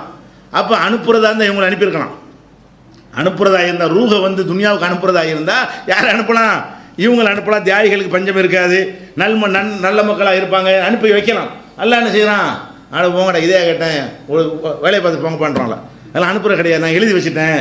அல்ல என்ன செய்யறான், இப்போ அம்மாரா லைசலகும் ஹாஜத்துன், அப்படின்னா இவங்களுக்கு தேவை இல்லை, திருப்பி அனுப்புறதுங்கிறது ஏற்றுக்கிற முடியாது, இதை ஒரு தேவையாக கேட்குறாங்கன்னொன்னே உங்கள் இஷ்டப்படி இங்கே இருந்துட்டு போங்க, திருப்பிலாம் அனுப்ப முடியாது. அப்போ என்ன வழங்குது, திருப்பி அனுப்புறதுன்னு ஒரு கோரிக்கையை சுகதாக்கள் அல்லாஹ்வுடைய பாதையில் உயிர் தியாகம் செய்தவர்கள் வைக்கிறார்கள். அவங்களுக்கு எல்லாத்தையும் எல்லாம் நிறைவாக இன்பத்தை கொடுத்துருக்குறான், அவங்கள திருப்பி அனுப்பும்போது ஏற்றுக்கிற முடியாதுன்ட்டான்லாம். இது முஸ்லீமில் 4993வது ஹதீஸில் இடம்பெற்றிருக்கிறது. அப்போ இதெல்லாம் நீங்கள் மனசில் வச்சு பார்த்தீர்களே, ஆனால் இறந்து போன ஆவி, நபியுடைய ஆவியாக இருந்தாலும் சரி, அவுலியா ஆவியாக இருந்தாலும் சரி, அபுஜெயில் ஆவியாக இருந்தாலும் சரி, ஃபிரௌனுடைய ஆவியாக இருந்தாலும் சரி, எந்த ஆவியும் தற்கொலை செஞ்ச ஆவியாக இருந்தாலும் சரி, காதல் தோல்வியில் செத்தவனாக இருந்தாலும் சரி, ஆக்சிடென்ட்டில் செத்தவனாக இருந்தாலும் சரி, எந்த ஆவியாக இருந்தாலும் ஒரே புடி அல்லாஹ் கண்ட்ரோலில், அங்கேருந்து தப்பிச்சு வர இயலாது அப்படிங்கிறத நம்ம பார்க்குறோம். அதே மாதிரி வந்து நம்மளுக்குலாம் தெரிஞ்ச ஒரு விஷயத்தை பாருங்கள், நம்ம தெரிஞ்ச விஷயம் என்ன, இந்த முன்கர்ணைக்கு இருந்து ஒரு மலக்கு இருக்குன்னு நம்ம தெரிஞ்சு வச்சுருக்கணும். அப்போ முன்கர்ணை இறந்தவொடனே கபூரில் வச்சவொன்னே என்ன செய்வாங்க, கேள்வி கேட்பாங்க, உன் இறைவன் யாரெல்லாம் கேட்பாங்களா, நல்ல பதிலை சொல்லிடுவான், நல்லவனாக இருந்தால் என்ன செய்வான், சுருக்கமாக நல்ல பதிலை சொல்லி முடிச்சிருவான். சொல்லி முடித்தவுடனே அவனுடைய கபரை வந்து அப்படி 70க்கு 70ஆக, 70க்கு 70னா என்ன, 7 49 4900 ஸ்கொயர் ஃபீட்டு வழங்குதா, 2 கிரவுண்டு. அவனுடைய கபர் எவ்வளோ ஆகுது, 70க்கு 70ஆகனா ஒரு 2 கிரவுண்ட் அளவுக்கு என்ன செய்யணும், நல்லா கபர் விசாலம் அப்படி காட்டுறான், பெருசாக்குறான். ஆன்மீக உலகம் தானே, அவனுடைய அடக்க ஸ்தலத்தில் வந்து சின்ன இடத்துல இருந்ததை அப்படி ஆக்கி அவனுக்கு தேவையான இன்பங்கள்லாம் அப்படியே சொகுசாக வச்சு காட்டினவுடனே என்ன செய்வான், அரிச்சு வயல் அகலியுமா. இதெல்லாம் பார்த்தவுடனே இறைவா வீடு வரைக்கும் கொஞ்சம் போயிட்டு வந்துடுறேன், வீட்டு வரைக்கும் எதுக்காக வேண்டி இவ்வளவு இன்பம் கிடைச்சிருச்சு, வீட்டில் சொன்னால் அவனை சந்தோஷப்படுவாங்களா இல்லையா, அதுக்காக என்ன செய்வான், அரிச்சு வயல் அகலியுமா, வீடு வரைக்கும் போயிட்டு வந்துடுறேன் அப்படின்னோடனே என்ன செய்வாங்க, மலக்கள் என்ன செய்வாங்கன்னு கேட்டால், தூங்கு பேசாமல் தூங்குன்னு சொல்லுவாங்க. அவன் என்ன செய்வான், இல்லை வீட்டுக்கு போயிட்டு வந்துடுறேன் மறுபடியும் சொல்லுவான். முதல்ல தூங்குன்னு சொல்லுவாங்க, மறுபடியும் போகிறேன், இல்லை நான் போயிட்டு வரேன், ஒரு தடவை போயிட்டு வந்துடுறேன், அரிஜுவில் ஆகலி வீட்டு வரைக்கும் போயிட்டு வந்துடுறேன்னொடனே நமக்கு நவமத்தில் அரூஸ், புது மாப்பிள்ளை மாதிரி தூங்கு. முதல்ல வெறுமனை தூங்க சொல்கிறாங்க, ரெண்டாவது வற்புறுத்தல் என்ன செய்கிறாங்க, புது மாப்பிள்ளை மாதிரி தூங்கு. இந்த புது மாப்பிள்ளைனா எப்படி புது மாப்பிள்ளை, அல்லது லா யூக்கிலுஹு இல்லா அஹப்பஹலிஹி இலைஹி, அவனுக்கு ரொம்ப விருப்பமான பொண்டாட்டி மட்டும்தானே எழுப்புவா, அந்த மாதிரியான ஒரு தூக்கத்தை தூங்கு. புது மாப்பிள்ளை எல்லாரும் டிஸ்டர்ப் பண்ணுவாங்களா, அந்த மாதிரி என்ன செய்யணும், தூங்கு. அது மாத்திரம் இல்லை, எது வரைக்கும் தூங்கணும், ஹத்தா யபாதஹுல்லாஹு மின் மல்ஜஇஹி தாலிக, அந்த இடத்திலிருந்து அல்லாஹ் எழுப்புவான சூறு ஊதி திரும்ப ஒருக்கா உயிர் கொடுப்பானே, அது வரைக்கும் தூங்க சொல்கிறாங்க. அப்போ ஒரு ஆள் அடக்கணும்னு கேள்வி கேட்பாங்க, ஆன்சர் பண்ணிட்டா அவருக்கு ஒரு உயிரை கொடுத்து எல்லாத்தையும் காட்டுவாங்க. காட்டணும்னு என்ன செய்வான், ஆட்டம் போட்டு ஊருக்கு போகிறோமானா இவன் டெய்லி கேட்டுகிட்டே இருப்பான். ஊருக்கு போகிறேன்னு சொன்னால் வீட்டுக்கு போயிட்டு வரேன்னு என்ன செய்வான், டெய்லி இதே வேலையாக இருக்குது, பஞ்சாயத்தாக இருக்கணுன்னே பேசாமல் தூங்குடான்றாங்க. புது மாப்பிள்ளை மாதிரி நல்லா அசந்து தூங்கு, புது மாப்பிள்ளை அசன் தூங்குவானா இல்லையா, அந்த மாதிரி அசதியான முறையில் என்ன செய்ய சந்தோஷமாக கலராக கனவு கண்டுக்கிட்டு தூங்குடான்ட்டுவாங்க. அப்போ தூங்கிக்கிட்டு இருக்கிறவன் எப்படிங்க வருவான்? அல்லாஹ்வுடைய கண்ட்ரோலுக்கும் போயிட்டான், அவன் தூங்கிக்கிட்டு வேற இருக்கிறான். கெட்டவனாக இருந்தான்னு வைங்க, அவனை வந்து அவனுடைய அந்த பதில் ஒழுங்காக சொல்லாதனால அவனை போட்டு சம்மட்டியால் அடிச்சுக்கிட்டு இருப்பாங்க, அதுவும் எழுப்புற வரைக்கும் தான்.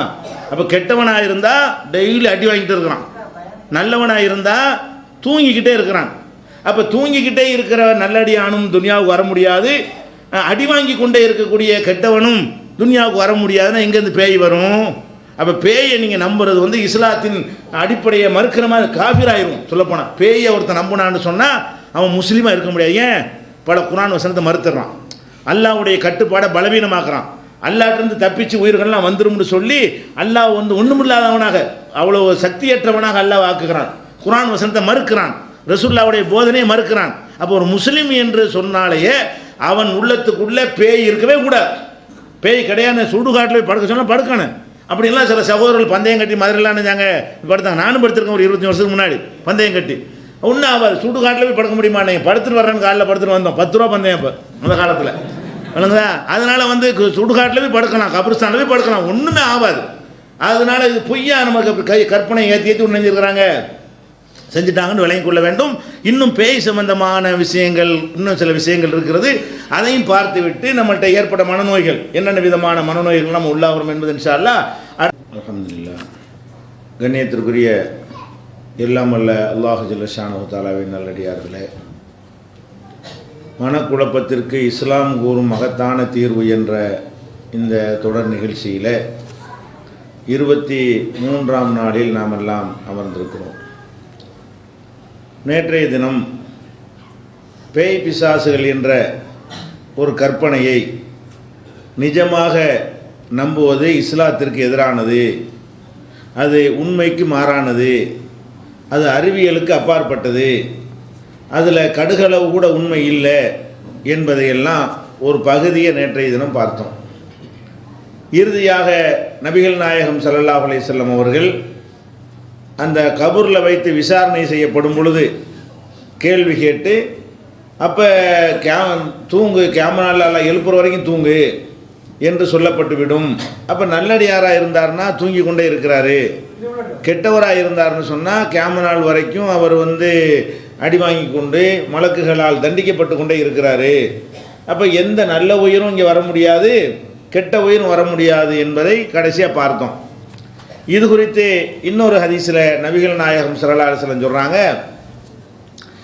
அகதக்கும் இதா மாத்த, உங்களில் யாராவது இறந்து விட்டார் என்று சொன்னால் உரில் அலைஹி மக்காதுஹு பில் கதாத்தி வல்ல ஷையி, காலையிலும் மாலையிலும் அவருக்கு சொர்க்கத்தில் என்ன இடம் கிடைக்குமோ நரகத்தில் என்ன இடம் கிடைக்குமோ அது எடுத்து காட்டப்படுமா. கொஞ்சம் நேரத்துக்கு என்ன செய்யும், காலையில் ஒரு தடவை மாலையில் ஒரு தடவை இந்த பாரு உன் சொர்க்கம்னு காட்டிட்டு அது மாதிரி தூங்க போட்டுருவாங்க, இந்த பாரு நீ போகக்கூடிய நரகம்னு காட்டுவாங்க.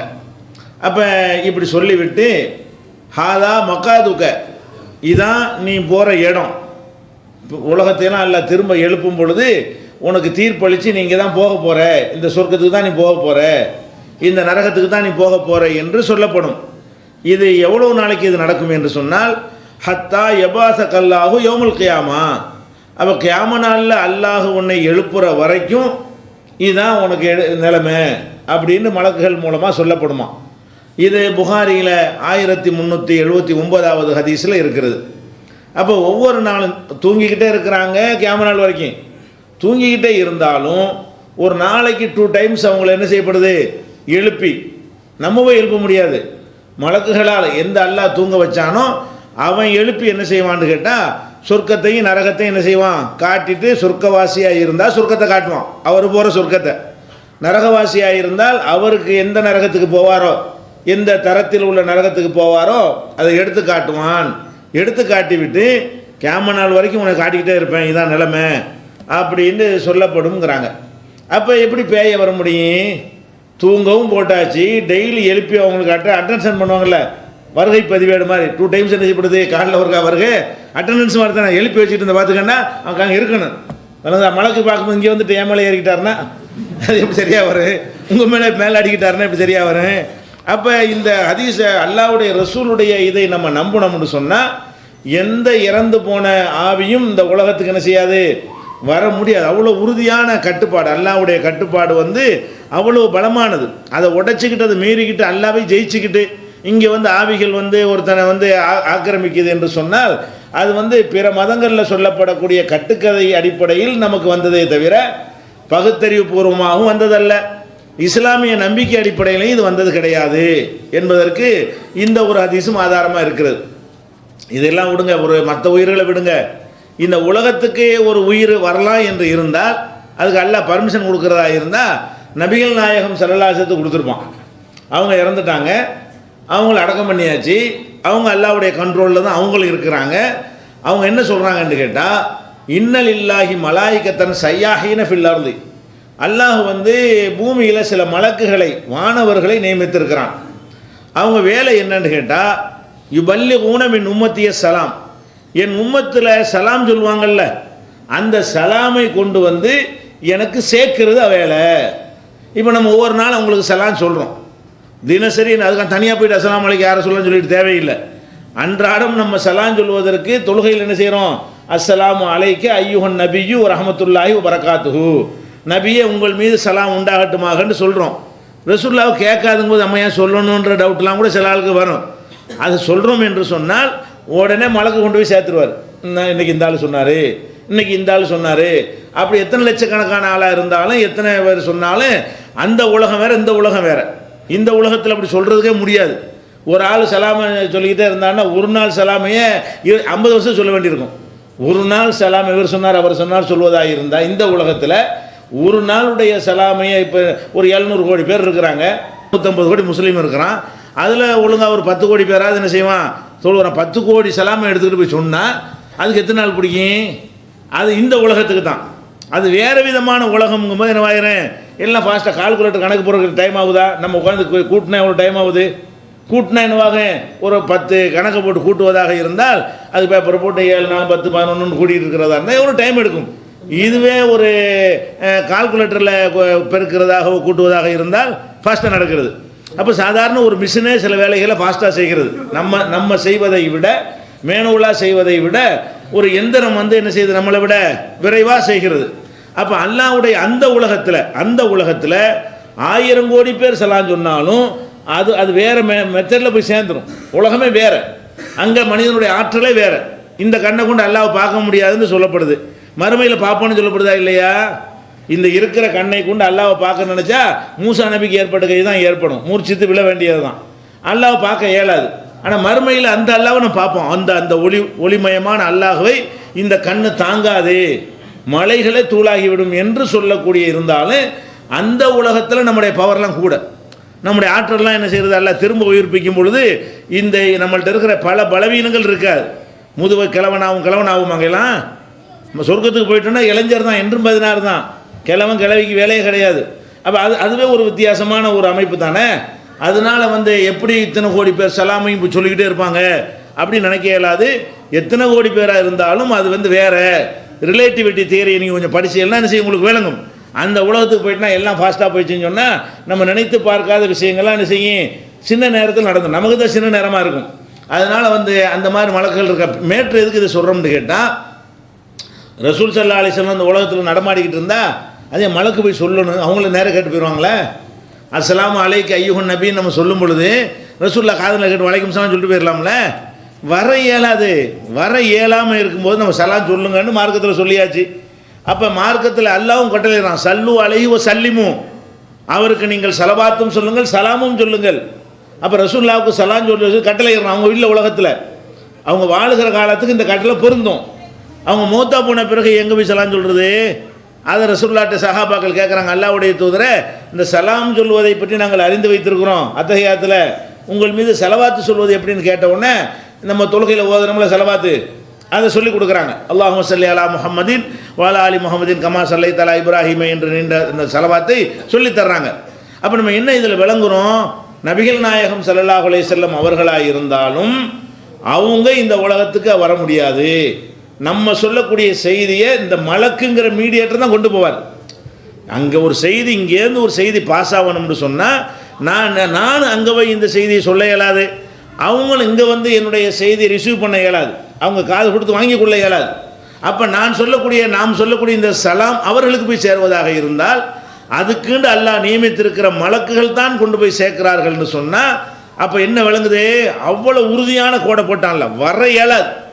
சலாத்துக்கு பதில் சொல்கிறது கூட வர இயலாது. சலாம் சொன்னால் பதில் சொல்கிற கடமை தானே, அது கூட வர இயலாது. இங்கேருந்து சலாமை நீங்கள் பார்சல் பண்ண இயலாது, அங்கேருந்து பதிலும் என்ன செய்யாது, உங்களுக்கு வரவும் செய்யாது.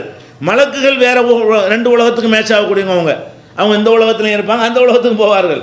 அந்த மலக்குகள் வழியாகத்தான் இது கடத்தப்படுகிறது என்று நபிகள் நாயகம் ஸல்லல்லாஹு அலைஹி வஸல்லம் சொன்ன நசையிலையும் 1282 இன்னும் பல நூல்களையும் இது இடம்பெற்றிருக்கிறது. அப்போ இதெல்லாம் என்னத்தை காட்டுகிறது என்று சொன்னால், ஒரு மனிதர் இறந்துட்டு அல்லாஹ்வுடைய ரசூலாக இருந்தால் கூட அவங்க திரும்பிலாம் என்ன செய்ய மாட்டாங்க, இங்கே வரமாட்டாங்க, ஆவி அவ்வளோ நடமாடிக்கிட்டு இருக்க மாட்டாங்க, அந்த வாசல் அடைக்கப்பட்டு விட்டது. இப்படி ஒரு மார்க்கத்தில் இருந்துக்கிட்டு இப்படி பேயை நம்புறது, இந்த மாதிரிலாம் அடிப்படை இல்லாத மதத்தில் வேண்டாம் நம்புவாங்க. அவங்களுக்கு பேசிக்கில் என்ன செய்யப்படலை, இப்படி சொல்லித்தரப்படவில்லை. நமக்கு அழகான ஒரு பேசிக்கை போட்டு வைத்திருக்கும் பொழுது அதை நம்ம மீறக்கூடிய வகையில் பேயை நம்பணும்னு சொன்னால் இஸ்லாத்தை மறுக்கிற மாதிரி ஆகிவிடும். இதை நம்ம விளங்கி கொள்ள வேண்டும். இப்படி சொன்ன உடனே சில பேர் என்ன செய்வாங்கன்னு கேட்டால், அதாவது வேறு மதத்திலேருந்து காப்பி அடிக்கிறாங்க.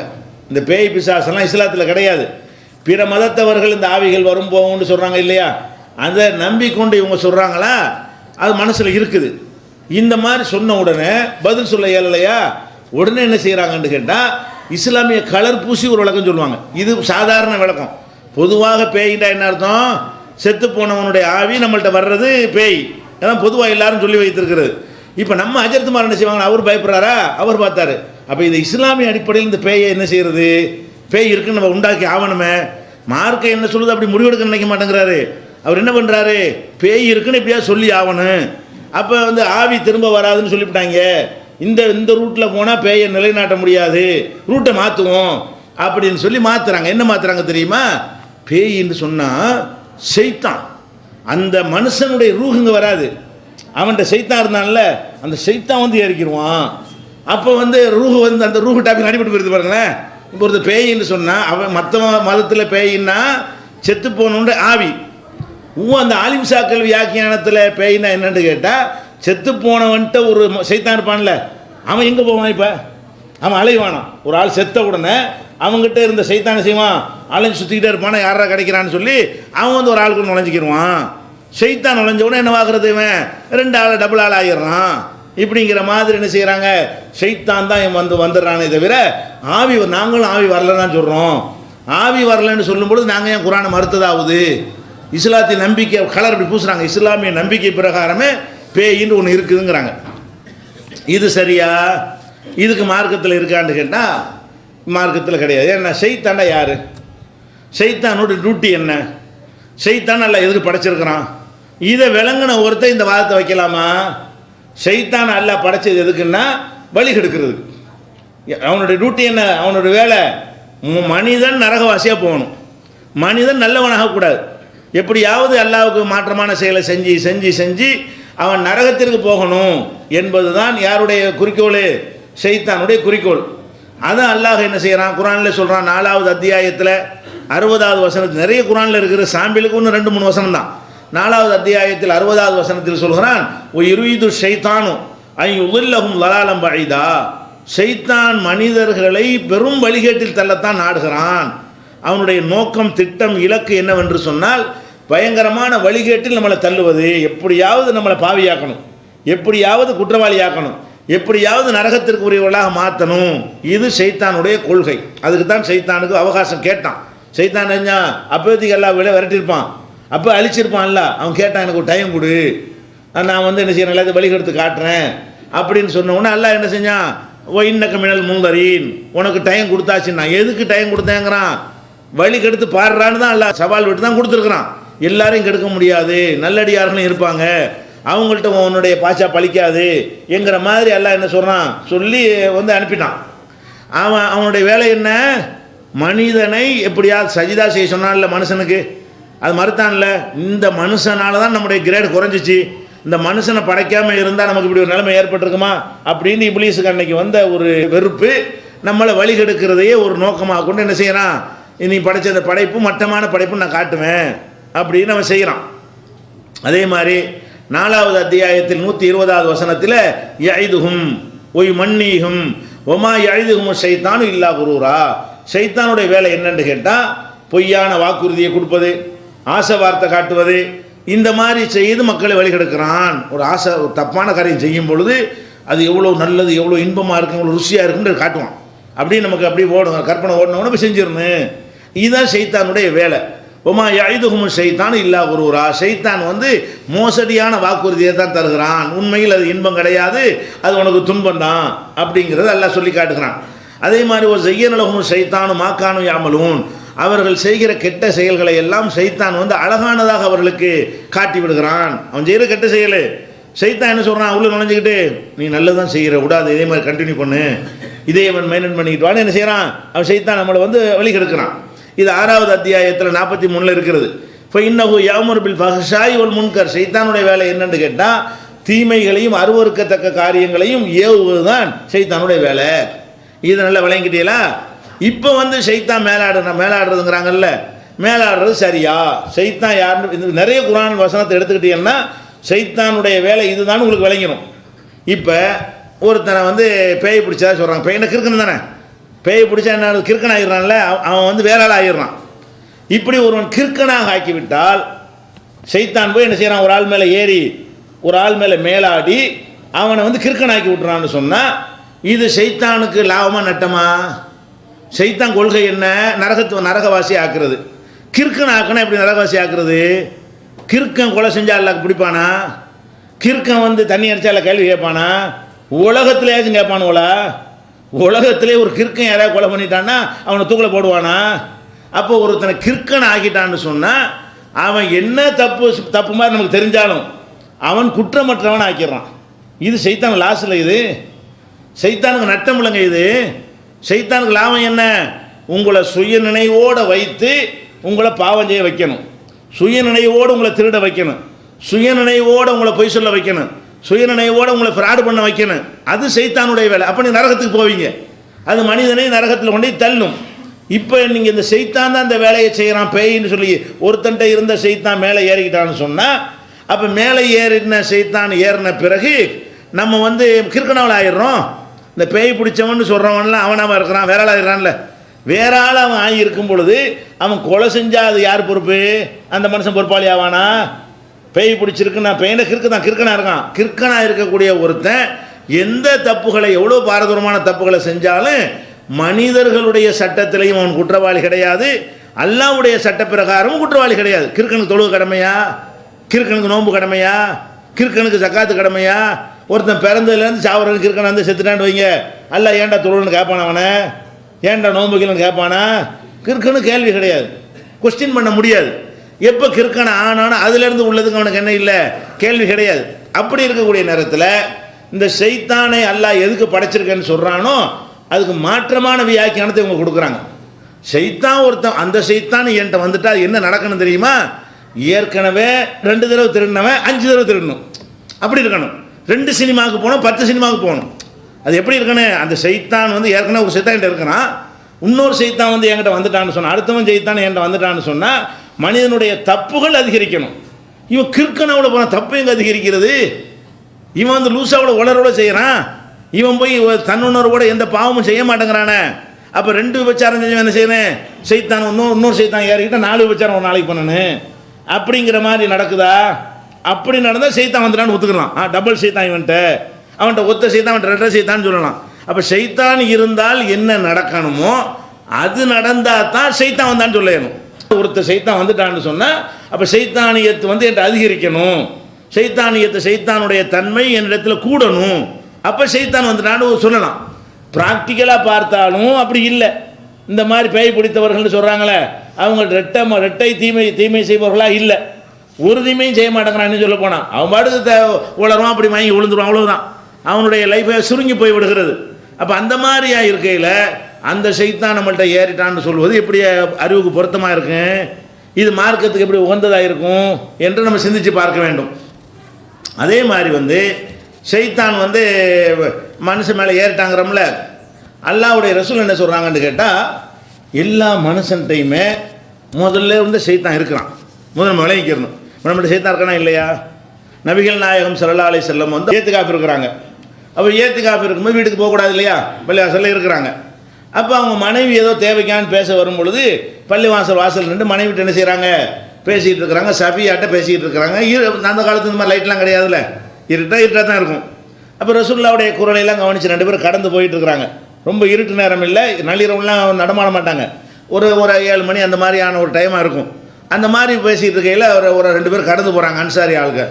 உடனே ரசூல் ஸல்லல்லாஹு என்ன செய்கிறாங்க, போகிற ஆளுக்களை நில்லுங்க இப்போ வாங்கன்னு கூப்பிட்றாங்க. கூப்பிட்டு என் மனைவி சஃபியாட்ட பேசிகிட்டு இருக்கேன் அப்படிங்கிறாங்க. இவங்க பாட்டுக்கு மனைவிட்ட பேசிகிட்டு இருக்கிறாங்க. அவங்க கூப்பிட்டு என்ன செய்கிறாங்க, நான் என் மனைவிட்ட தான் பேசிகிட்டு இருக்கிறேன், சஃபியாட்ட பேசிகிட்டு இருக்கிறேங்கிறாங்க. அல்லாஹ்வுடைய தூதர் என்ன சொல்கிறீங்க, இது எங்கள்கிட்ட சொல்கிறிய அப்படின்னு அவங்க கேட்குறாங்க. அப்போ ரசூல் ஸல்லல்லாஹு அலைஹி வஸல்லம் இன்ன ஷைத்தான எஜ்ரி மினல் இன்சானி மஜ்ரத் தமி, ஷைத்தான் வந்து மனிதனுடைய ரத்தம் ஓடுற இடத்துலலாம் ஓடிக்கிட்டு இருக்கிறான், முழுசாக நிறைஞ்சிருக்கான் ஷைத்தான். ஷைத்தான் எங்கே இருக்கானா, நம்முடைய இரத்த நாளங்களில் எல்லாம் ஷைத்தான் ஓடிக்கிட்டே இருக்கிறான். நீ சும்மா தான் போய் கொஞ்சம் நேரத்துக்கு பிறகு ஷைத்தான் வேலையை காட்டுவான். ரசூலுல்லாஹ் ஒரு பொம்பளைகிட்ட பேசிக்கிட்டு இருந்த மாதிரி தெரிஞ்சே, அது யாராக இருக்கும், ராத்திரியில் இருட்டில் எதுக்கு பேசிக்கிட்டு இருக்கணும் அப்படின்னு உனக்கு போட்டு விட்டுவான். இப்போ நானாக கூப்பிட்டு சொல்லிட்டு அவனுக்கு வராது. இப்போ என் மனைவி தான் சொல்லிட்டா பஞ்சாயத்து இல்லை, இல்லாட்டி என்ன பண்ணிடுவான்னு கேட்டால் அந்த ஷைத்தான் இரத்த நாளங்கள் எல்லாம் ஓடிக்கொண்டிருக்கிற ஷைத்தான் என்னை பற்றி ஒரு தவறான எண்ணத்தை உன்னுடைய உள்ளத்தில் என்ன செய்வான், போட்டு விடுவான். உங்கள் 2 பேருக்கும் அதுக்காகத்தான் நான் என்ன செய்கிறேன், இதை சொல்கிறேன்னு ரசூல் ஸல்லல்லாஹு அலைஹி வஸல்லம் சொல்கிறாங்க. இது வந்து புகாரி உள்பட பல நூல்கள் என்ன இருக்கிறது, இடம்பெற்றிருக்கக்கூடிய ஆதாரபூர்வமான ஹதீஸ். அப்போ இதில் நம்ம என்ன விளங்குறோம், ஷைத்தான் வந்து நம்மள்கிட்ட இருக்கிறான், எப்போவுமே என்ன செய்யறான், இருக்கிறான். எப்போவுமே இருக்கக்கூடிய ஷைத்தானை வைத்திருக்கிற நம்ம கிறுக்கணானமா, இரத்த நாளங்கள்ல எல்லாம் ஷைத்தான் இருக்கிறான். ஷைத்தான் இருந்ததுக்காண்டி மெண்டலாக போனோமா, ஷைத்தான் நம்மள்ட்ட இருந்ததுனால உளரணுமா, ஷைத்தான் நம்மள்ட்ட இருக்கும்போது தாங்க நான் பேசிகிட்டு இருக்குன்னு கேட்டுட்டு இருக்கிறீங்க. கேட்டுக்கிட்டு இருக்கவங்கள்ட்டையும் ஷைத்தான் இருக்கிறான், பேசிட்டு என்கிட்டையும் ஷைத்தான் இருக்கிறான், கரெக்டாக தான் பேசிகிட்டு இருக்கிறோம். அப்போ நம்ம லூஸாக போகல இல்லை. அப்போ ஷைத்தான் ஒருத்தன்ட்ட இருக்கிறதுனால லூஸாக போவானா, அந்த அவன் அந்த ஷைத்தான் ஏறுனா லூஸாக போயிட்டாங்கிறியப்பா, ஏற்கனவே எனக்கு ஷைத்தான் இருக்கிறானே, எல்லாருக்கும் இருக்கிறானே. அப்போ எல்லாரிடமும் ஷைத்தான் இருந்து கொண்டு இருக்கும் பொழுது நம்ம யாரும் என்ன செய்யலை, தன்னுணர்வு இழக்கலை, உளரலை, நிதானமாக இருக்கிறோம். யார் மனநோயாளியாக இருக்கிறான் அவன் தான் அப்படி இருக்கிறானே தவிர சராசரி மனிதர்கள் யாருக்கும் ஷைத்தான் இருக்கிறதுனால இந்த பாதிப்பு வரல. எந்த பாதிப்பு வருது, தப்பு செய்கிற பாதிப்பு வருது. ஷைத்தான் நம்மகிட்ட இருக்கிறோம், என்ன பாதிப்பு வரும்னு சொன்னால் பொய் சொல்ல சொல்லும், மோசடி பண்ண சொல்லும், ஏமாற்ற சொல்லும், தில்லுமுள்ளு பண்ண சொல்லும், வணக்கங்களை செய்யாமல் ஆக்க சொல்லும், ஹராமானதெல்லாம் செய்ய சொல்லும். இப்படி வேண்டுமானால் ஷைத்தான் செய்வான், இது அவனுடைய வேலை.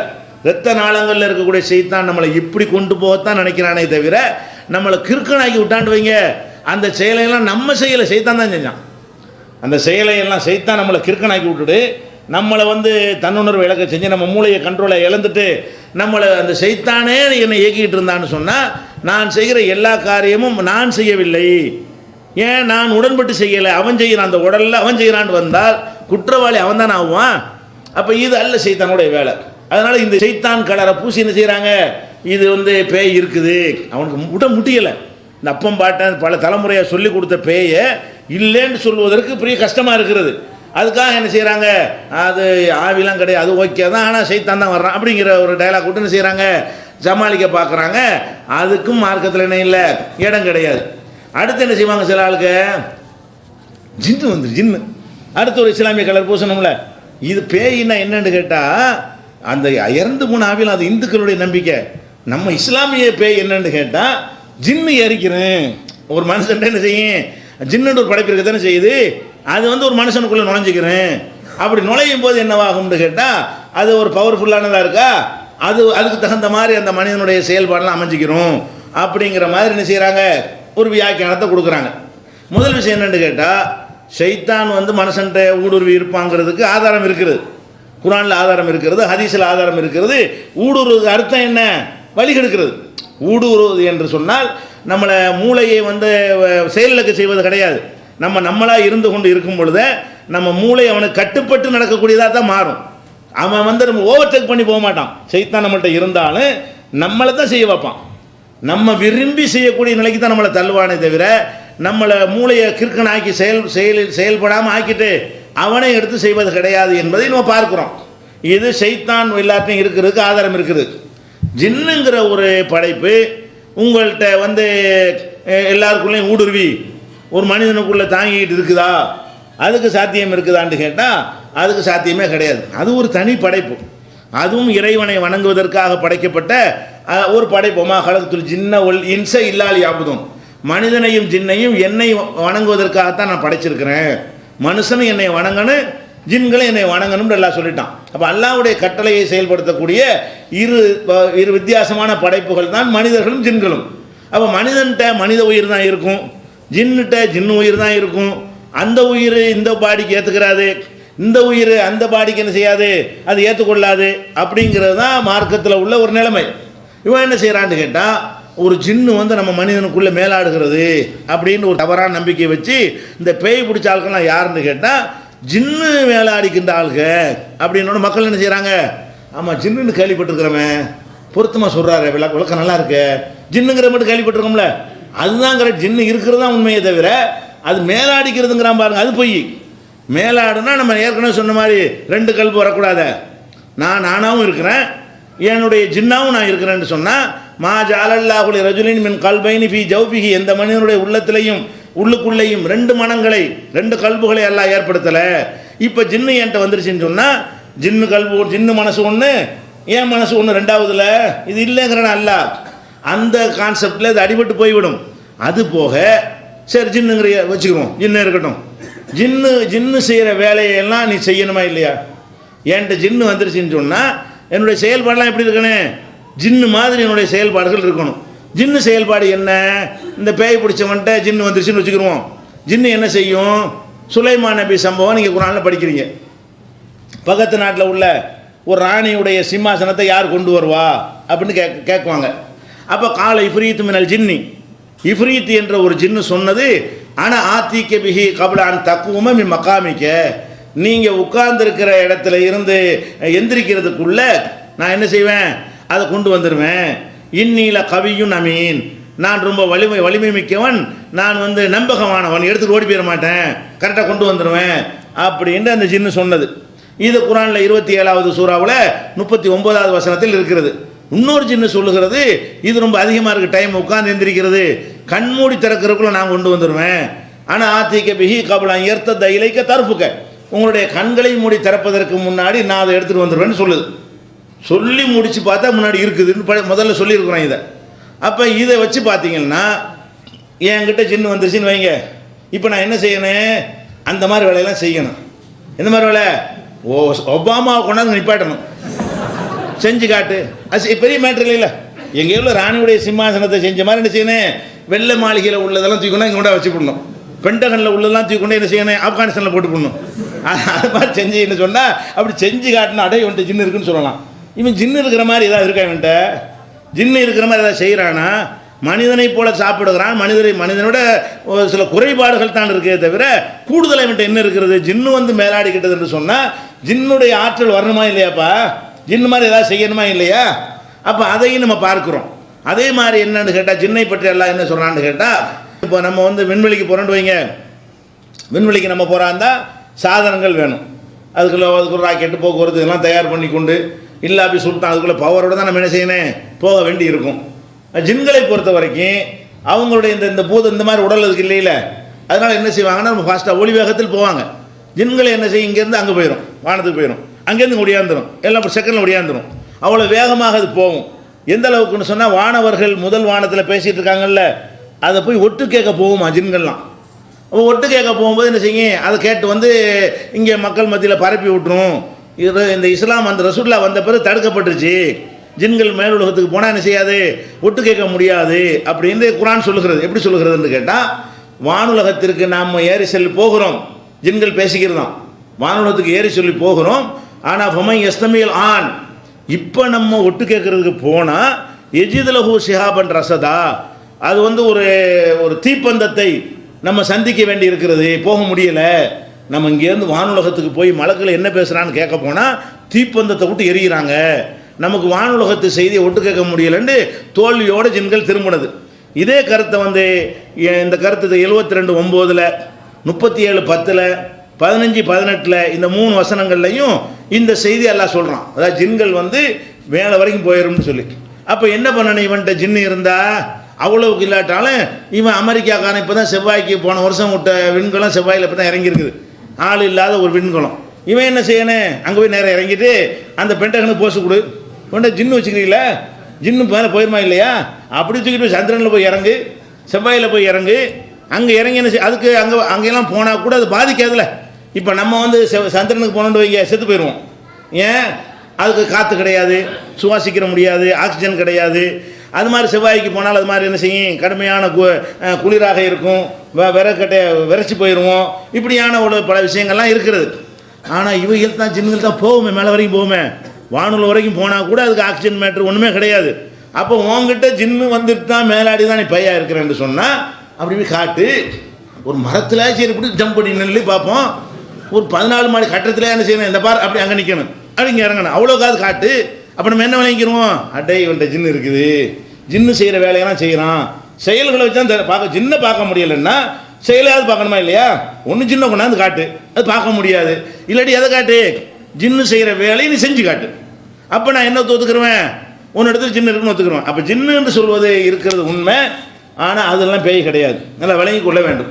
அதனால் இறந்து போன ஆவி தான் பேயின்றாலும் அது பொய், ஷைத்தான் தான் பேயின்னு சொல்கிறாங்களே அதுவும் பொய், ஜின்னு தான் வந்து மேலாடுதுங்கிறாங்களே அதுவும் பொய் என்பதை விளங்கி கொண்டோமே. ஆனால் நம்ம பேய் பிசாசுங்கிற மேட்டருக்கு வரவே மாட்டோம்.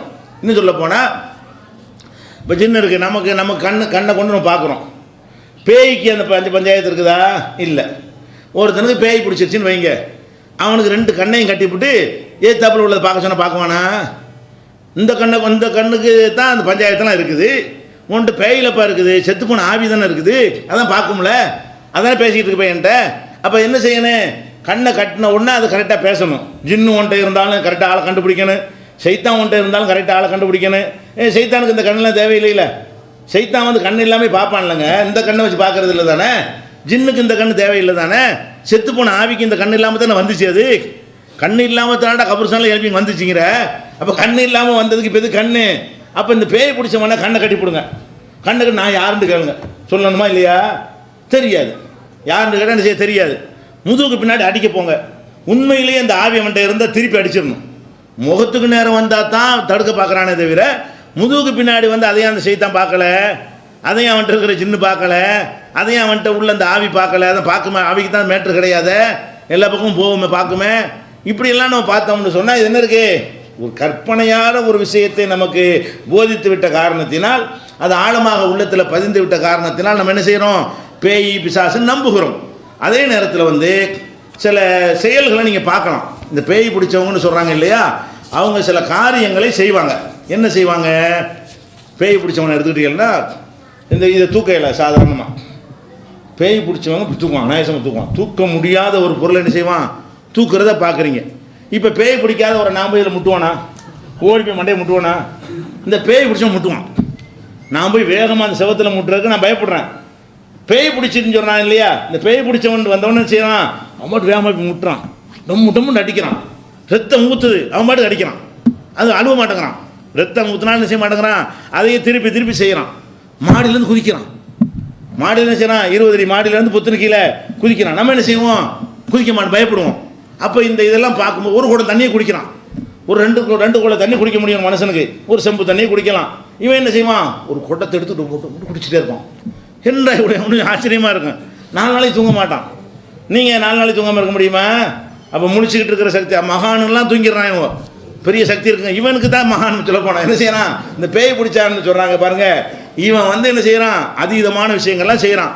அது மாதிரி என்ன பண்ணுறான்னு கேட்டால் 10 வருஷத்துக்கு முந்தைய நடந்ததெல்லாம் சொல்கிறான். எப்படி, நான் அந்த ஏரிக்கரையில் போய் கொண்டிருக்கும் பொழுது நீ இந்த மாதிரி என்னை சேட்டை பண்ண, அதனால் உன்கிட்ட வந்துட்டேன் அப்படி இந்த பேய் பேசுது. இந்த பேய் தானே பேசுது. அந்த பேய் வந்து அதனுடைய வாழ்க்கையோட சம்மந்தப்பட்ட விஷயங்களை எல்லாம் அப்படி சொல்லும்போது பார்க்கும் பொழுது எப்படி இதெல்லாம் தெரியுது, இந்த மனுஷனுக்கு தெரியாத என்ன புதுசாக சொல்கிறானே, அது மாதிரி தெரியாத பாஷையெல்லாம் பேசுது. பேய் பிடிச்சவனே தமிழ் பேசியிருந்து அரபி பேசுகிறான், இங்கிலீஷ் பேசுகிறான், மலையாளம் பேசுகிறான். அப்போ எத்தனையோ வார்த்தைகள் எல்லாம் பேசுகிறான். அப்போ நம்ம என்ன எதில் நம்பிடுறாங்கன்னு கேட்டு இதை பார்க்கும் பொழுது நீங்கள் என்ன தான் இல்லைன்னு சொன்னால் இருக்குல்லங்க, எதனால் நம்ப மாட்டேங்கிறான். நம்ம என்ன தான் ஆதாரங்களை கொண்டு சொன்னாலும் இந்த இருக்குதே, ஒரு சக்தி இருக்க போய் தானே தமிழ் பேசணும், இப்படி இங்கிலீஷில் பேசுகிறான். அவன்கிட்ட என்ன சக்தி இருக்குது அதை தானே அவன் செய்ய முடியும், அதோட கூடுதலாக செய்கிறானே அப்படிங்கிற மாதிரி நினைத்து கொண்டு நம்ம என்ன செய்கிறோம், அது உண்மையாக இருக்குமோன்றது இதுதான் காரணம். பேயை நம்புறது காரணம் என்னன்னு கேட்டால், கண் முன்னாடி நடக்கக்கூடிய சில விஷயங்கள் வந்து நம்மளை என்ன செய்கிறது, பேய நம்பக்கூடிய வகையில் அமைந்திருக்கிறது. ஆனால் நம்ம சிந்திச்சு பார்த்தோம்னு சொன்னால் இது ஒரு மேட்டரே கிடையாது. என்ன மேட்ரு இல்லை, அந்த அவன் செய்கிற எல்லா வேலையும் நம்மளும் செய்ய முடியும், அவன் செய்கிற அனைத்து வேலைகளையும் நமக்கு செய்ய முடியும். அறிவு உள்ளவன் என்ன செய்வான்னு கேட்டால் கால்குலேஷன் பண்ணுவான். என்ன பண்ணுவான், நம்ம மண்டை எதனால் படைக்கப்பட்டிருக்குது, அந்த செவரு எதனால் படைக்கப்பட்டிருக்கிறது, இதை போய் அதில் போய் முட்டினா என்ன ஆகும், அது ரத்தம் வடியும், ரத்தம் வடிஞ்சால் என்ன ஏற்படும்னா எது பண்ணுவான், சுயநினைவோடு இருக்கான அவனுக்கு மூளை வேலை செய்கிறதுனால அவனுக்கு என்ன செய்யும், நம்ம முட்டும் எதுக்கு நமக்கும் முட்ட முடியும், அவன் முட்டின மாதிரி நமக்கு முட்ட முடியும், நம்ம ஏன் முட்ட மாட்டேங்கிறோம், மூளை வந்து பிரேக் போடுது. என்ன போடுது, அடே இப்போ முட்டி போடாதடா, அது வேறு மெட்டீரியல், உன் மெட்டீரியல் வேறு, ரெண்டு மோதி கழிச்சா உனக்கு தான் சேதம், அதுக்கு ஒன்றும் ஆகாது, நீ தான் தெரிச்சு போயிடுவ, ரத்தம் வரும் வலிக்கும் அப்படின்னு சொல்லுது எது, மூளை. 20 அடி மேலே இருந்து நான் குதிக்க போகிறேன், குதிக்க போகும்போது நான் என்ன செய்வேன், மூளை அடே 20 அடி உயரம்டா, நீ இந்த குளிர்ந்தீன்னு வை, கீழே தர சரியில்லாமல் இருக்குது, வைக்க போகிறதா குதிச்சுட்டு போயிடலாம், வெறும் தரையில் குதிச்சேன்னு வை, கட்டாந்தரில் குதிச்சேன்னு வை, கால் உடைஞ்சு போய் மண்டை உடைஞ்சு போயிருந்து கணக்கு பண்ணி பாட்டிட்டு குதிக்கலாம்னு நினைக்கும் போது என்ன செய்யறது, நான் வந்து குதிக்க மாட்டேங்கிறேன். ஏன் குதிக்க மாட்டேங்கிறேன், என்னுடைய மூளை வேலை செய்யும் பொழுது இவ்வளோ கணக்குகளையும் அது பண்ணுகிறது. அதே மாதிரி வந்து தண்ணியை குடிக்கிறேன், இவ்வளோ போத மறையான கொடுக்குற, சாப்பிட்டீங்களடா, 2 குடம் தண்ணி பத்தாதா அப்படின்னு நம்ம கண்ட்ரோல் பண்ணுது. அதுக்கு மேலே பண்ணினா உனக்கு ஓட முடியாது, ஆட முடியாது, அந்த கண்ட்ரோல் அது அவனுக்கு என்ன இருக்குது, கிறுக்கனாக இருக்குன்னா அது கால்குலேஷன் பண்ணாது. கால்குலேட்டரு ஃபெயிலியராக போயிட்டதுனால அவன் என்ன செய்யறான், எதை வேணாலும் அடிச்சு எவ்வளவுக்கு ரப்பர் இழுக்கிற அளவுக்கு இருக்குதோ உங்களுக்கு முடியும். ஏன் நீங்கள் போட்டி போட்டு 200 இட்லி சேர்த்து தின்றவன்லாம் பார்க்கல, இந்த பேய் பிடிச்சவன் தான் நிற்கிறாங்கிறீங்கள, ஒரு வெறின்னு வந்துடும் பொழுது ஜெயிக்கிறதுக்காக வேண்டி ஒரு மனுஷனுக்கு 200 இட்லி திங்க முடியுமா, 100 இட்லி திங்க முடியுமா, 100 இட்லி திங்கிறாங்க சாப்பிட்ற போட்டின்னு வச்சுக்கன்னு சொன்னால் அது எப்படி செய்கிறது, 5 இட்லி 6 இட்லி ஒரே நாளில் திங்க முடியாது, 6க்கு ட்ரைனிங் எடுக்கணும், அப்புறம் 7க்கு ட்ரைனிங்கு, அப்புறம் 10 தின்னு ட்ரைனிங் ஆகணும், அப்புறம் 20 தின்னு ட்ரைனிங் ஆகணும், அப்புறம் 100க்கு ட்ரைனிங் எடுத்துட்டான்னு வைங்க, அவன் பாட்டு திங்கிறான். அப்போ இது வந்து கிறுக்க மட்டும்தான் செய்கிறான், இவன் தானே செய்கிறான், அவன் ப்ராக்டிஸ் பண்ணி செய்கிறான், இவன் என்ன செய்கிறான், மூளை வந்து கால்குலேஷன் பண்ணாதனால இது செய்கிறான். அதே மாதிரி சில பேர் என்ன செய்கிறாங்க, பல்பை திங்கிறான், பிளேடை திங்கிறான், சுயநலம் உள்ளவன் ஒரு போட்டிக்காக வேண்டி ஒரு சாதனை கின்னஸுக்காக வேண்டி என்ன செய்கிறாங்க, ஆணியெல்லாம் திங்கிறான், கின்னஸில் நான் பேர் வரணும் அப்படின்ட்டு. அது எப்படி செய்யணும், அந்த மாதிரி சின்ன சின்ன செஞ்சு ட்ரைனிங் எடுத்து குடல் எதை வேண்டாலும் ட்ரைனிங் ஆகிக்கணும். உடம்பை பொறுத்த வரைக்கும் எதுக்கு நம்ம பழகுறோமோ அதுக்கு தகுந்த மாதிரி அது என்ன செய்யணும், தன்னையை மாற்றிக்கொள்ளும். அந்த ஒரு தத்துவத்தை வழங்கி கொண்டு இப்படிலாம் செய்கிறாங்க. கிறுக்க என்ன செய்யறான், கால்குலேஷன் பண்ண மாதிரி திங்கம்மா கூட எழுதிம்மா, திங்கக்கூடிய சாப்பாடை வேணாம்மா, திங்கக்கூடாத பொருளை என்ன செய்வான் எடுத்தும்மா. இதுக்கெல்லாம் காரணம் என்னென்னு சொன்னால் இது மனிதன்ட்டு இந்த சக்தி இருக்குது.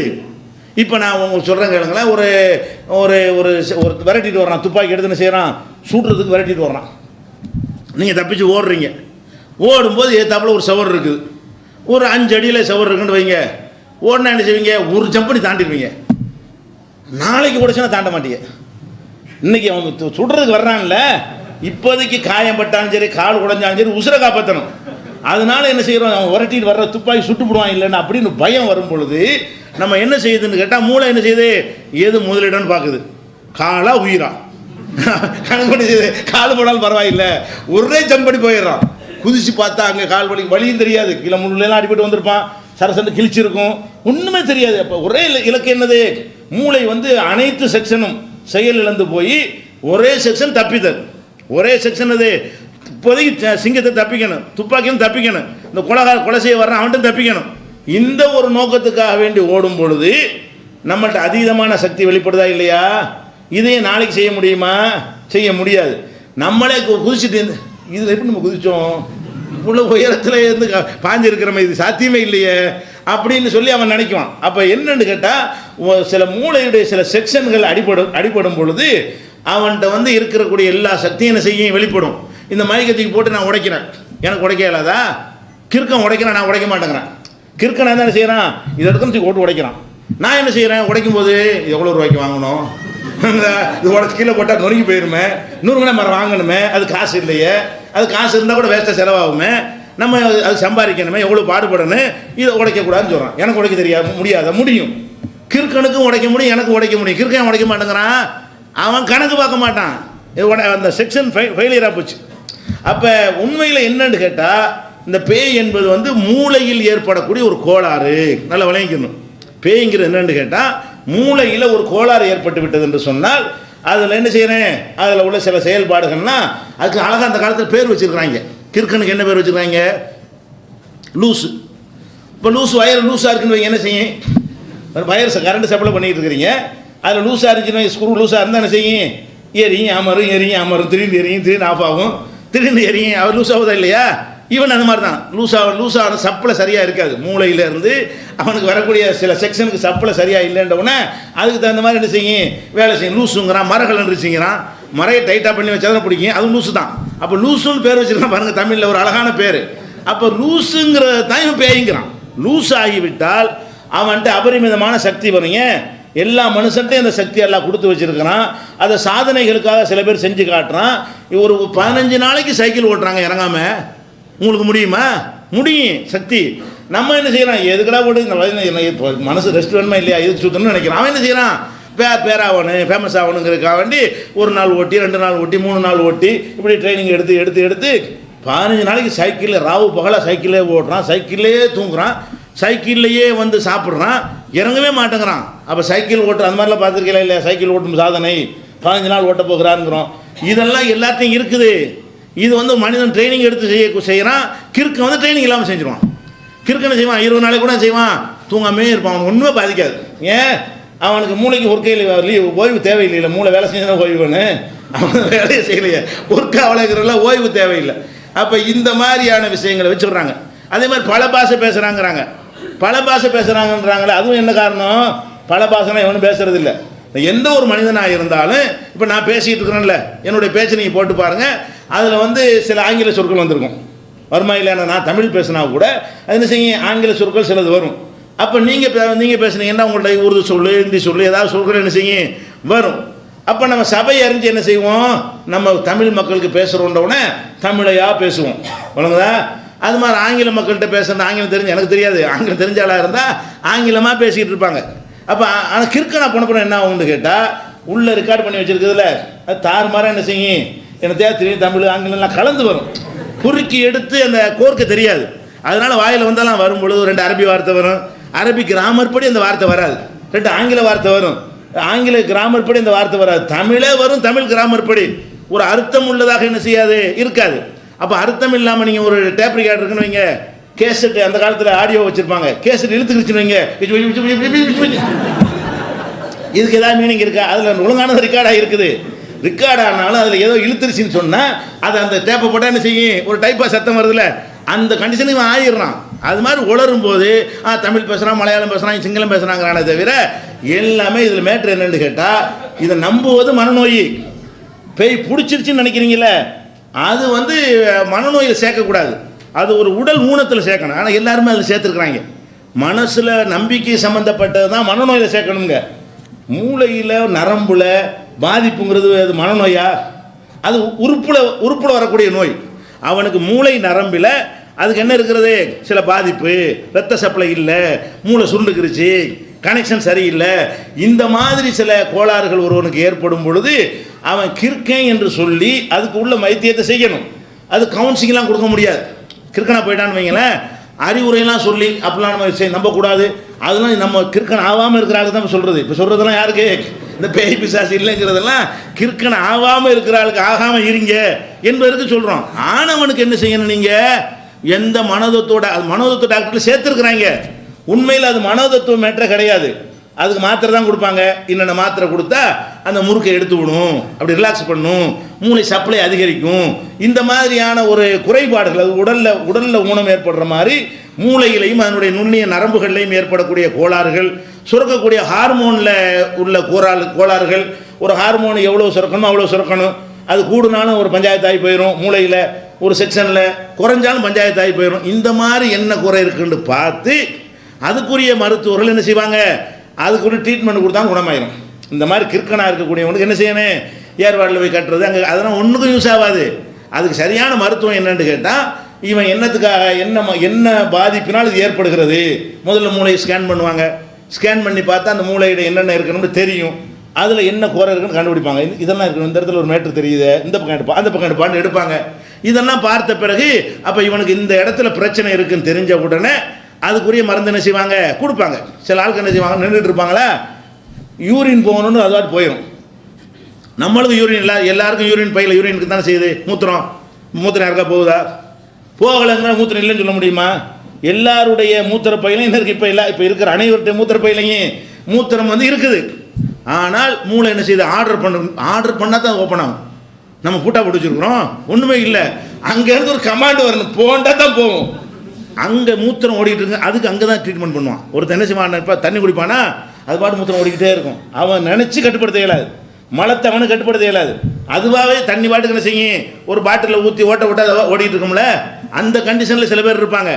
அதுக்கு மூத்திர பையில் கோளாறு கிடையாது. அதை இயக்குறது எது? மூளை. மூளையில் உள்ள ஒரு செக்ஷனை பார்ப்பாங்க, இந்த கண்ட்ரோல் பத்தலை, அந்த மூளை வந்து இது சரியாக என்ன செய்ய மாட்டேங்குது, அந்த செக்ஷன் லூஸாக இருக்குது, அதனால் டைட் பண்ணி வைக்கணும். டைட் பண்ண என்ன மாத்திரை இப்படி என்று மருத்துவம் செய்வார்கள். அந்த மாதிரியான ஒரு மருத்துவத்தில் உள்ளதுதான் இதுவும். எது? இந்த பேய் பிடித்து விட்டவர்களாக நீங்கள் யாரை நினைக்கிறீர்களோ அவர்களுக்கு மூளையில் சில பாதிப்பு ஏற்பட்டிருக்கிறது. அது இரத்த ஓட்டத்தில் உள்ள பாதிப்பாக இருக்கலாம், நரம்பில் உள்ள பாதிப்பாக இருக்கலாம், சில ரசாயன திரவங்கள் கூடுதலாக குறைவாக சுரக்கிறது அதனால் ஏற்பட்ட பாதிப்பாக இருக்கலாம், சில ரசாயனங்கள் இல்லாமல் இருப்பதனால் உள்ள பாதிப்பாக இருக்கலாம். இப்படியான பாதிப்புகள் இருக்கிறத கண்டறிந்து அதுக்கு உரிய வேலையை செய்தார்களேயானால், வைத்தியத்தை செய்தார்களேயானால் அது குணமாயிரும். அவனுக்குள்ள வந்தவனுக்கு இப்படி செய்யுங்க, இந்த மாதிரி பேய் பிசாமி கொண்டு போயிடாதீங்க. அதில் இன்னொரு விஷயம் என்னன்னு கேட்டால், இந்த பேய் கிறுக்கு பிடிக்கிறது இருக்குல்ல, அதில் கூட பல வகை இருக்குதுங்க. நிஜமாக கிறுக்கு பிடிக்கிறவனு இருக்கிறான், கிறுக்கு பிடிக்காமையே அது ஒரு தேவைக்கு யூஸ் ஆகுங்கிறதுக்காக நடிக்கிறவன் இருக்கிறான். அல்லது அவன் உள்ளுக்குள்ள அடி மனசில் நம்மளை சேஃப்டி பண்ணணும்னு நினச்சிக்கிட்டு இருக்கும் பொழுது அவன் அறியாமல் அப்படி ஆகக்கூடியவனாக இருக்கான். ஒரு குடும்பத்தில் ஒரு பெண் இருக்கிறா, மாமியா குடும்பம் தாங்க முடியலை, உள்ளுக்குள்ள என்ன செய்வா, இவளை என்னமா பண்ணணும், உள்ளுக்குள்ள மாமியா குடும்பம் தாங்கலைன்றவுடனே அவள் மனசில் எப்பவும் உருப்படுற மேட்ரு என்ன, என்னைக்கா உன்னை அவளுக்கு சரியான பாடம் கற்பிக்கணும் அப்படின்னு நினச்சிக்கிட்டே இருப்பாளா? முடியாது. மாமியாங்கிற பவர் நம்மள்ட்ட பவர் இல்லை, சாவி அங்கே தான் இருக்குது, வீடு அவங்க பேரில் இருக்குது, நம்ம வந்திருக்கிறோம், அது ஒன்றும் முடியாதுன்னொடனே மனசுக்குள்ளே என்ன செய்யும், இப்படி பண்ணிக்கிட்டே இருக்கும் பொழுது அப்போ ஊர் உலகத்தை பார்க்குறான். இந்த மாதிரி ஏதாவது அதீதமான சக்தி நமக்கு இருந்தால், பிடிச்சி உதைக்கிறது ஏதாவது இருந்தால் என்னென்னு இப்படி நினச்சிட்டு இருக்கிறாளா, திடீர்னு வாயிறேன் பேய் வந்துடும். பேயெல்லாம் கிடையாது, அது அந்த இப்படி செய்யணும் ஏதாவது செய்யணும்னு நினச்சிட்டு இருக்கும் பொழுது ஒரு அப்செட் ஆகி போயிடும். மூளையில் சின்ன ஒரு சேஞ்ச் ஆயிரும், நரம்புல ஒரு கட்டாயிருமா, உடனே என்ன பண்ணுறது, பானையை உடைக்கிற சட்டியை உடைக்கிற மாமியை பட்டி கை கட்டிடுவான். தன்னையை காத்துக்கொள்வதற்காக வேண்டி ஏதாவது செய்யணும்னு நினைக்கும் பொழுது அவங்கள அறியாமல் அதையே நினச்சிக்கிட்டு இருப்பாங்களா. இந்த குடும்பம் அதிகமாகும் போது அப்போ திடீர்னு சிலிப்பான உடனே என்னவாகும், அவங்க ஒன்று செய்ய உடைக்கிற போகணும். அப்போ மாமியார் உனக்கு குடும்பம் இருக்காது. அதுக்கப்புறம் என்ன செய்வாங்க, இது நல்ல வழியாக இருக்குது, பிரியாணி கொண்டா பிரியாணி வருது, கோழியை கொண்டான கோழி வரும், அது வரைக்கும் என்ன கஞ்சியை குடிச்சிட்டு போன்னு சொல்லுவான் மாமியா. இந்த பேய் பிடிச்சிருச்சுன்னு சொன்னால் கேட்டதெல்லாம் கிடைக்குமா இல்லையா? அப்போ அந்த மாதிரிலாம் பார்க்கணும்னு என்ன வரும்னா, இது வாரத்துக்கு ஒரு 2 நாளைக்காவது போடணும், இந்த வேஷத்தை ஒரு 2 நாளைக்கு போட்டால் மாமியா நமக்கு பயப்படும் அப்படிங்கிற மாதிரி இப்படிலாம் இருக்கிறது. ஒரு கடன்காரன்ட்ட தப்பிச்சுக்கிறதுக்காக பேய் வேஷம் போடுவாங்க. இப்போ கடனை கொடுத்து விரட்டிகிட்டே இருக்கிறீங்க, அவன் தற்கொலை பண்ணுறான், இந்த ஐடியா பண்ணி பார்க்கட்டுமே, கடன் கொடுக்க தேவை அந்த என்ன செய்யணும், ஆண்டு காரியாத்த மாறியாத்த இருந்தால் ஒட்டி என்னவீங்க அரண்டு ஓடி கடன்லாம் தரவானாப்பா சொல்லுவானா இல்லையா? அப்போ இது மாதிரி விஷயங்கள்லாம் இருக்கிறது. ஒரு மனிதர்கள் வேணும்னு நாடகம் ஆடுவார்கள், அது நாடகமாக இல்லையாண்டு ஆய்வு பண்ண வேண்டி இருக்கிறது. சில பேர் இப்படி உருப்போட்டு கொண்டே இருந்த காரணத்தினால் அவங்களுக்கு ஒரு பாதிப்பு ஏற்பட்டுரும். இந்த மாதிரியான பாதிப்புகள் என்னென்று கண்டறிந்தால் இது நடிப்புன்னா அதுக்கு ஒரு ட்ரீட்மெண்ட் இருக்கிறது. ஆனால் ஒன்று செய்யலாம், நாங்கள் கண்டுபிடிச்சிருவோம், நீங்கள் அது மாதிரி ஆட்களை கொண்டு வந்தீங்கன்னா இது நடிப்பா, வைத்தியம் நாங்கள் செய்ய முடியாது. ஆனால் என்ன செய்வோம், இது வைத்தியம் செய்ய வேண்டிய கேஸா இது நடிக்கிறதா, நடித்தாங்கன்னா நாங்களே ட்ரீட்மெண்ட் பண்ணி விட்ருவோம். வணங்குதா? நெசமாகவே அங்கே பஞ்சாயத்து ப்ராப்ளம் அங்கே இருக்குமே, ஆனால் அந்த மெடிசன் மாத்திரைலாம் நமக்கு தெரியாது, அது என்னத்துக்கு என்னென்ன மாத்திரை கொடுக்கணும் அதெல்லாம் டாக்டர் தான் செய்வாங்க. டாக்டரை பரிந்துரை பண்ணி அனுப்பிடுவோம். இந்த மாதிரி அவங்கள பேச்சிலேயே நம்ம என்ன செஞ்சிடலாம், இவர் என்னத்துக்காக இவன் இந்த மாதிரி பண்ணுறான்னு கண்டுபிடிக்கலாம். இதுதான் உள்ளதை தவிர பேய்ங்கிறது ஒன்றும் கிடையாது, நல்லா வழங்கிக்கிறேன்னு அதை கடுக்கிறோம் நீங்கள் நம்ப மாட்டோன்னு உறுதியாக இருந்தீர்களே ஆனால் இந்த பஞ்சாயத்து வராது. நம்மளை யாரும் என்ன செய்ய மாட்டோம், இந்த வகையான கிறுக்குக்கு ஆளாக மாட்டோம். சொல்லி சொல்லி இருக்குன்னு நம்புன காரணத்தினால் அந்த இல்லாத உருப்போட்டுக்கிட்டே இருக்கிறானா, இருட்டை கண்டா பயம், அதை கண்டா பயம், கற்பை கண்டா பயம், இருட்ட தனிமையில் போனால் பயம், பலவிதமான பயங்கள் வந்துவிடும். அப்போ இந்த பயங்களில் திடீர்னு அதிர்ச்சி அடையும் பொழுது மூளை குழம்பி விடுகிறது, மூளையில் பாதிப்பு ஏற்படுகிறது. அப்போ மூளை பாதிப்பை தான் நம்ம என்ன செய்கிறோம், ஆன்சர் பண்ண தெரியாமல் பேய்ங்கிறோம். பேய்ங்கிறான மூளையில் ஏற்பட்ட ஒரு பாதிப்பு, அதுக்கு ட்ரீட்மெண்ட் பண்ண வேண்டும். அதுக்கு விட்டு நீ பேயணுமோ ஒன்று இருக்குன்னு நினச்சி நீ பயந்துக்கிட்டு சாகாமல் என்ன செய்யணும், தெளிவாக இருக்க வேண்டும் என்பதை என்ன செய்யணும், இதிலிருந்து புரிந்து கொள்ள வேண்டும். இது பேய் சம்பந்தப்பட்டது.